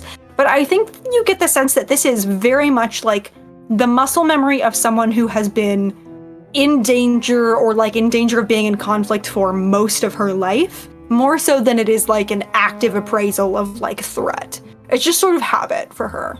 But it doesn't seem like concern, but she's, like, aware. Can Elise insight check Tavia? And, like, I Sure. don't, Elise is like, yeah, whatever, this woman, good. But, like, is Tavia okay with everything happening? Oh, yeah, make me an insight check with advantage, because you know him pretty well. Maybe against your will, but you do know him pretty well now. Well, that's still bad. But better. But so that is a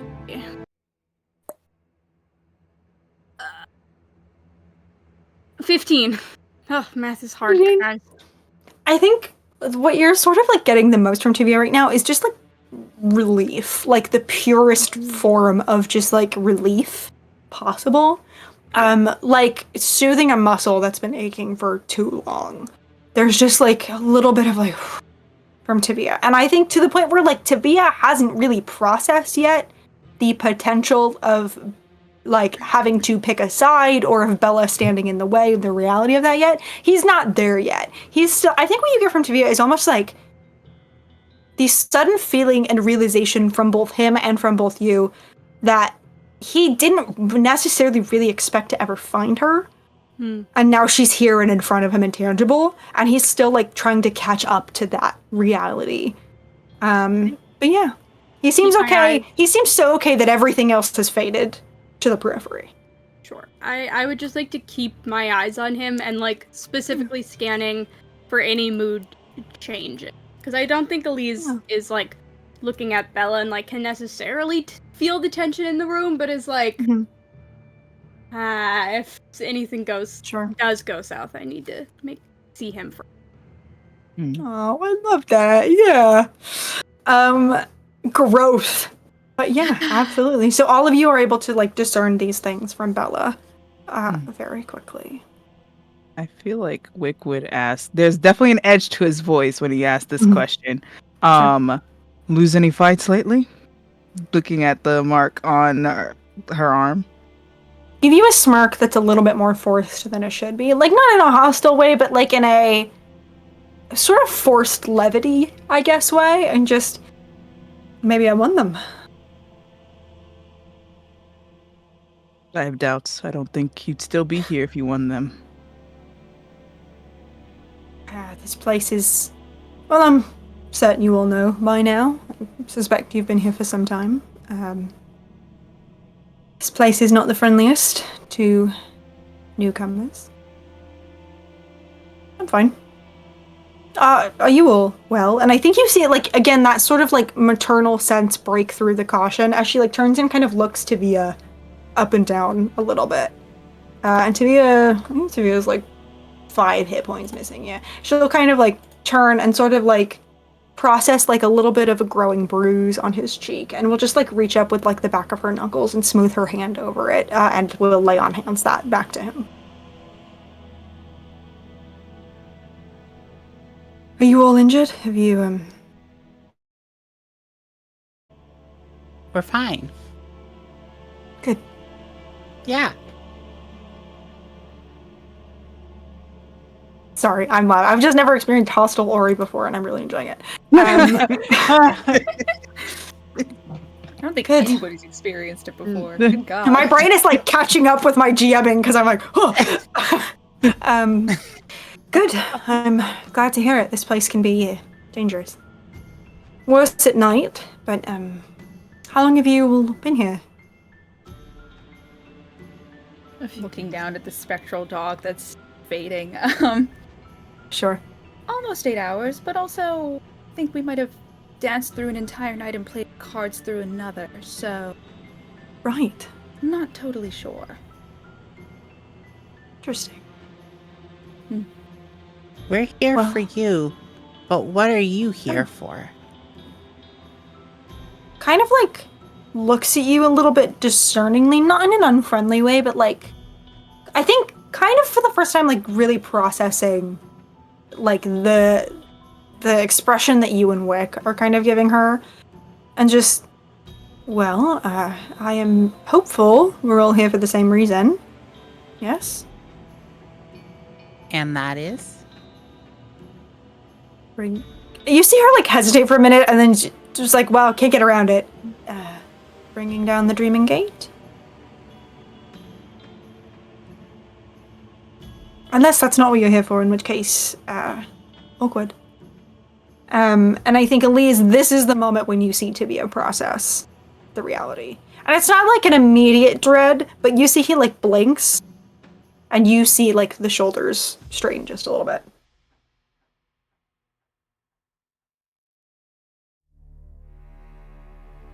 She told us to come find her. Just, I think, looks at you. Like, there is no flash of recognition, but I think Wick, you clock that, like, there is a reaction. She's just very practiced at not showing.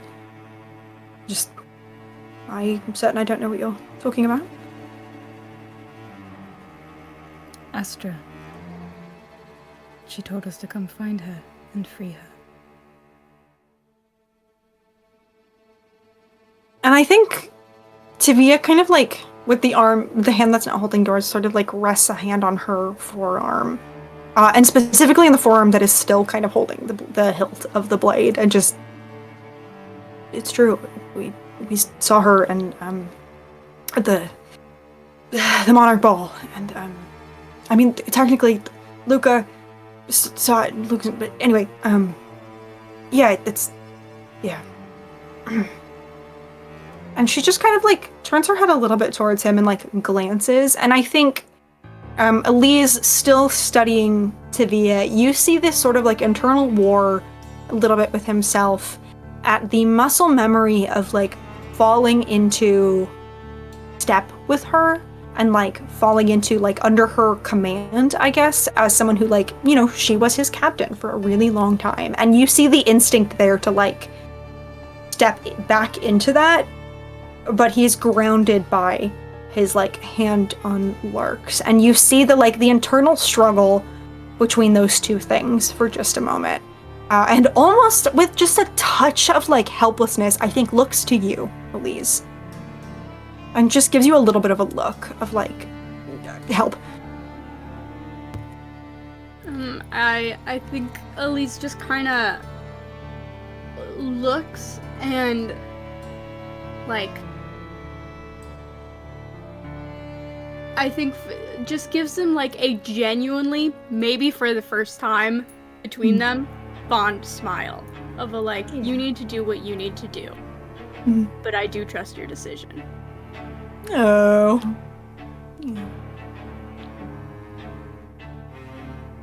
Is anyone else doing anything? I think like my grip on Tavia's hand loosens just slightly, not in like a to pull away, but in a like, if you need to pull away, I will not hold you back. His fingers tighten on yours reflexively. I would like to cast detect magic so I can get a sense of what magic she's used on this gate, and or what magic does she have on her, to try to get a guess of who has she been fighting. Sure, yeah, I think, so instantly I think you have to sort of like blink a little bit and process a little bit as you are flooded and overwhelmed with the amount of just like pure magic in the air. Because you are made of very similar magic, you will not be taking any psychic damage, but you get the sense that potentially if you weren't made of the same magic, you might be, because there is so much magic everywhere on every inch of this place. But I think you pick up a couple things specifically. One, you pick up a couple of her weapons are magical, like, doesn't seem like anything crazy, just sort of like standard. In the same way that like some of Tavia's weapons are magical, she has like the same situation. She was a pirate king, she's got nice weapons. I think you pick up one, the flowers covering the door that you can't see are radiating abjuration magic. Very, very strong protective magic. And then the door that she's sort of standing in between, I think you feel a much, much weaker kind of abjuration magic, like night and day in terms of strength. And beyond it, you feel, I think, a magic that you can't quite identify as a school, but is very familiar to you as like the magic of the dreaming, or is somehow made up or involved in the magic of the dreaming. And you also pick up like everyone else's magic items here as well. But Gotcha. yeah. And actually, I think you pick up notably each of your boons radiates a magic that is very, very similar to the magic, the abjuration coming off of the main door.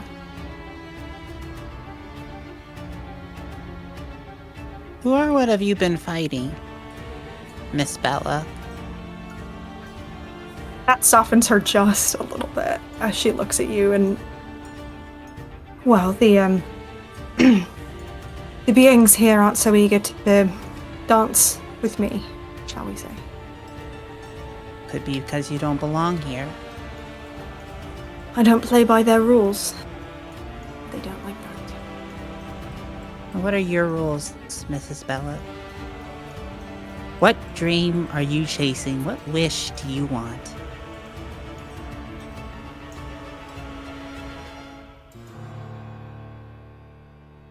I just want to be with the people I love again. And I want them to be free. And I want all the people here to be free.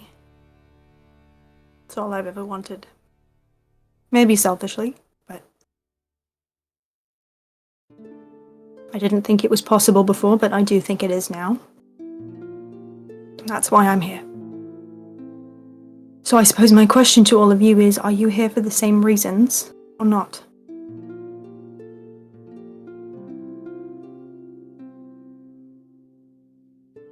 The ritual finishes, You could. it won't be all of her. Can you repeat that? I'm sorry, I did not process it. No, yeah. I'm so sorry. If the ritual finishes, it won't be all of her. Fighting for. It will be what she's willing and able to give me, and who am I to ask for more than that? Believe me, it's not a whole person. It's not my call to make. What about the part Is of her it? that asked us to come? I think you see she, like, this is repeated, and she, like, really kind of studies you all for a moment, and, like, essentially, like, is making, like, an insight check of her own, and is, like, almost desperately looking for the deceit in there, and the, like, the twisting words and the twisting truth of the Fae. And finding nothing, just sort of, like, looks at you, and you see her, like, try to, there's a word I'm looking for and I can't find it, but it's okay. Tries to, like, rectify, I guess, the Astra that was here and that spoke with Bella about this and made this plan with her and did this with a potential reality that she then turned around and asked you to interfere. And you watch her try and, like, fit these pieces together in their mind and sort of come up empty and just, what do you mean she asked you? This was her idea. In the moment that it happened, a very dear friend of ours was able to speak with her, with the part of her that she was sending away. And she asked us.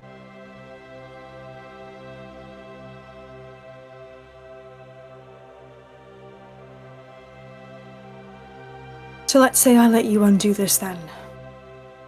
What for this place? What for the Dreaming Gate and the people stuck beyond it? We all go back to our lives as they were? That's not a reality that I can aid in the creation of. There's another way. Tell me. I look past her at the door I know is there because it is in my home, and so it should be in this one. Yeah. Kind of, like, looks at it and looks back at you, and we tried to get in there for 3 days. Respectfully, Your Highness, I don't know how you're getting in there. I'm not leaving till I do.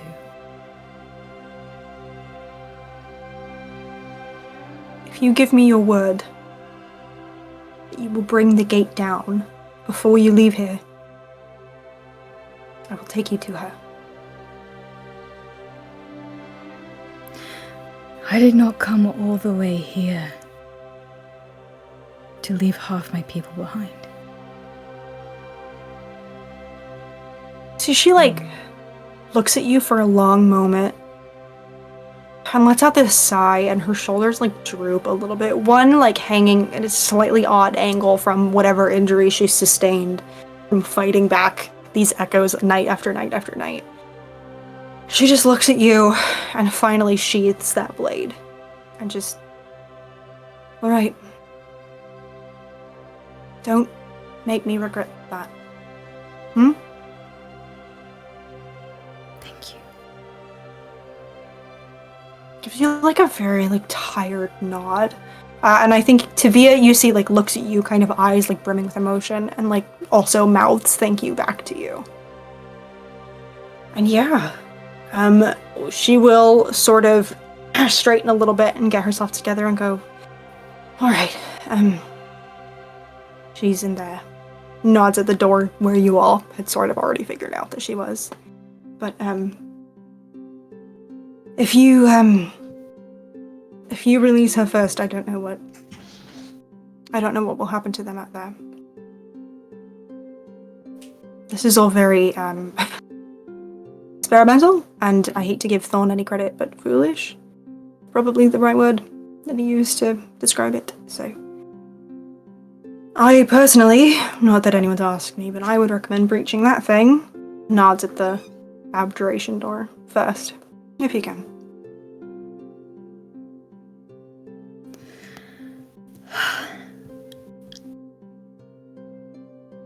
All right. I'm gonna start stepping forward. Yeah, Lurk, you take this kind of first step forward, and Tivia steps with you. And you feel sort of like pulled. Where is the sapling right now? On my head. You sort of feel this like magical tether connection between the boon that you were given and this door.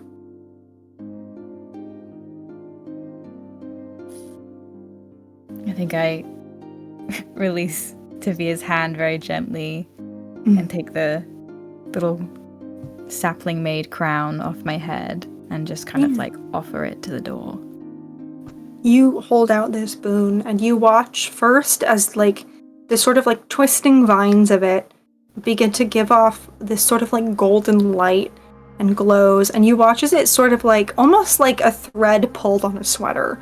The fabric of the dreaming that makes it up is pulled loose so that it can be reformed into this sort of swirling orb of golden light.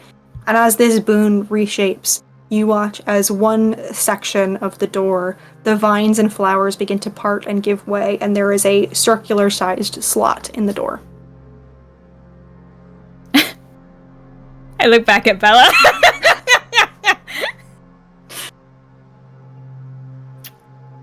Okay. Put it in.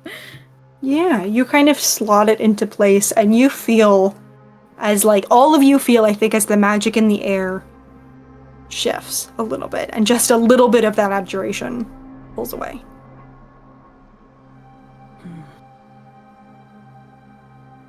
I look back at Wick.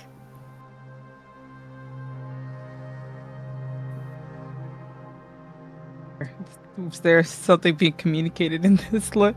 I think, was there like a symbol that you were wearing or something that you were given? Yeah. Well, Wick doesn't know what it is, but you'd recognize. Luck does. I think he Yeah. looks significantly down at it and kind of beckons you over. Okay. Comes over.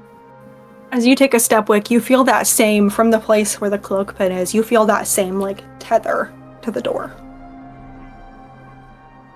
Takes off the pin and kind of hands it to Lark. I pull back from it. This is all you, buddy. Okay. As you sort of extend your hand very similarly to what happened to the crown, you watch as the material of this pin kind of like unwinds and becomes this sort of shimmering silver light. And again, another place on the door, the vines and leaves and flowers pull back, and there is a slot for it. Puts it in the slot. It once again like falls very neatly into another place in this lock, and the magic lessens just a little bit around all of you. I look back at the spectral figure standing beside Ori, and I sigh, and I turn back to the door. Like, you all see the back of Log's head, like a... And he pulls out Forget-Me-Not? Was that what it was? Yes. Or... I believe Ori has it, question mark? I think he gave a petal to each of us or something. No, I Yeah. think there was a petal for Just the each of us. He gave one flower, which Ori's carrying, Okay. the petal for each. Then I kind of look back at Ori and then kind of like glance between your guardian and yourself. Time Does to make this a call. mean this is the end, right? Once we do this, it's all not going to be here anymore, right? It depends how you define an end. Well, if it is the end, And Ori's gonna pull the flower out and pull a petal off. And I would like to say goodbye properly. Yeah. What is the wish that you make as you pull this petal? I just want to see him one last time. Yeah. You pull this petal and drop it, and you watch as it sort of like on a breeze that you don't feel, kind of floats to the ground. And you watch as it like lands there, and the marble tile beneath kind of splits and grows until these beautiful like stems of forget-me-nots grow and twist and grow and twist up until a crackling portal is created here in the center of this room. And a moment later, there's just like half a breath, and a moment later, Thorn steps through and the portal closes. And I think looks to you first, Ori, and just sort of inclines his head as if he was waiting for this and just... You called? I answered. You came. Always, my friend, when I can. And you see, he kind of like registers the version of him that stands beside you. And he smiles. And then he sort of sees something in his peripheral vision and he turns and he sees Bella. He goes, oh, it's you. She just kind of looks at him. Amazing. Yeah. And then he'll turn back to you, Ori. And you see, I think all of you watch as Thorn takes in this space for the first time in 760 some years. And weighs it all and looks to the door and just... Well... Shall we? Thank you for doing this with me. I don't think I could do it by myself. You can do anything, Ori. But you're welcome. I'm gonna miss you a lot. Save your goodbyes. We have a few minutes before I have to go, I think. And, someone will want to meet you.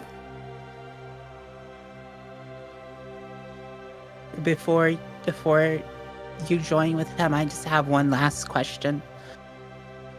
What's worth seeing? Everything.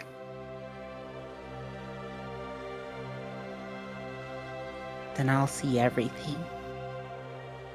I believe you might, my friend. I really do. Barry takes his hand and walks with the little thing. Has him help her up so she can stick it in. Oh. Yeah.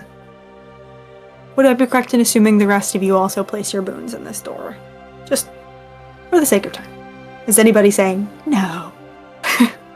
Before, when Elise goes to do it, I think she's gonna detour and just, like, reach a hand out for Bella and use her lay on hands to heal Bella's wounds. But I want it not to feel good. I want it to feel like a bare ice pack on skin. Like, I'm healing you, but I don't trust you. A spiteful lay on hands. Yeah, Incredible. a very spiteful lay on hands. Like, this is for Tavia, not you. Yeah, you kind of send, it was like 2 points of healing because it's more for flavor than it is mechanical. Yeah. You kind of send this healing and you watch as her shoulder like corrects with a jerk and she kind of, thank you. I don't gives you like a genuinely grateful nod. I've already turned away, not looking at her and putting my card up. Absolutely obsessed with the energy in the studio. Thank you so much. Each of you places your boons in this door until the full 5 are in a sort of circle before you, and you watch as one last spot in the center opens. And Thorn takes a large sigh and looks at his own palm and presses it into the center. And as he presses it, even though he does it very, very lightly, the doors instantly, with like a kind of like long sigh, almost as if like this castle is intaking breath for the first time after holding its breath for 1,000 years. The doors creak open, and before you lays a throne room entirely shrouded in these vines and these white lilies. Each flower has like wept petals onto the floor and regrown hundreds of times over. You see at the top a crystalline chandelier hangs overhead, its candles flickering to life as the door kind of opens, casting shadows onto the vine-embraced columns and brilliant golden detailing throughout the room. The very back center of the room, on a slightly raised section of floor in front of the two gleaming thrones, is a structure entirely overgrown, but standing about shoulder height for most of you. And beside it, slightly off to the side, you see a second structure, though the flowers and vines that once embraced it lay dead and wilted beneath it, along with broken glass that shines and catches in brilliant fractals on the floor surrounding it. And standing before both of those is a figure, hands folded against their back and facing away from you. Long, fern-colored curls tucked in a simple braid fall about halfway down his back, and as their face turns just slightly in your direction, you catch the silhouette of two pointed ears and a golden circlet as his temple. Valerian's figure ripples before you like water, and he turns to face all of you and take you in well and truly, laying eyes on people for the first time in 1,500 years. And he sighs as if a great pain has been alleviated and just says, "Finally." And I think that's where we're gonna leave it today. Thank you so much for joining us for Tales for the Archives of Reverie. We will see you right back here on Thursday for the last time. And until then, sweet dreams. Bye-bye.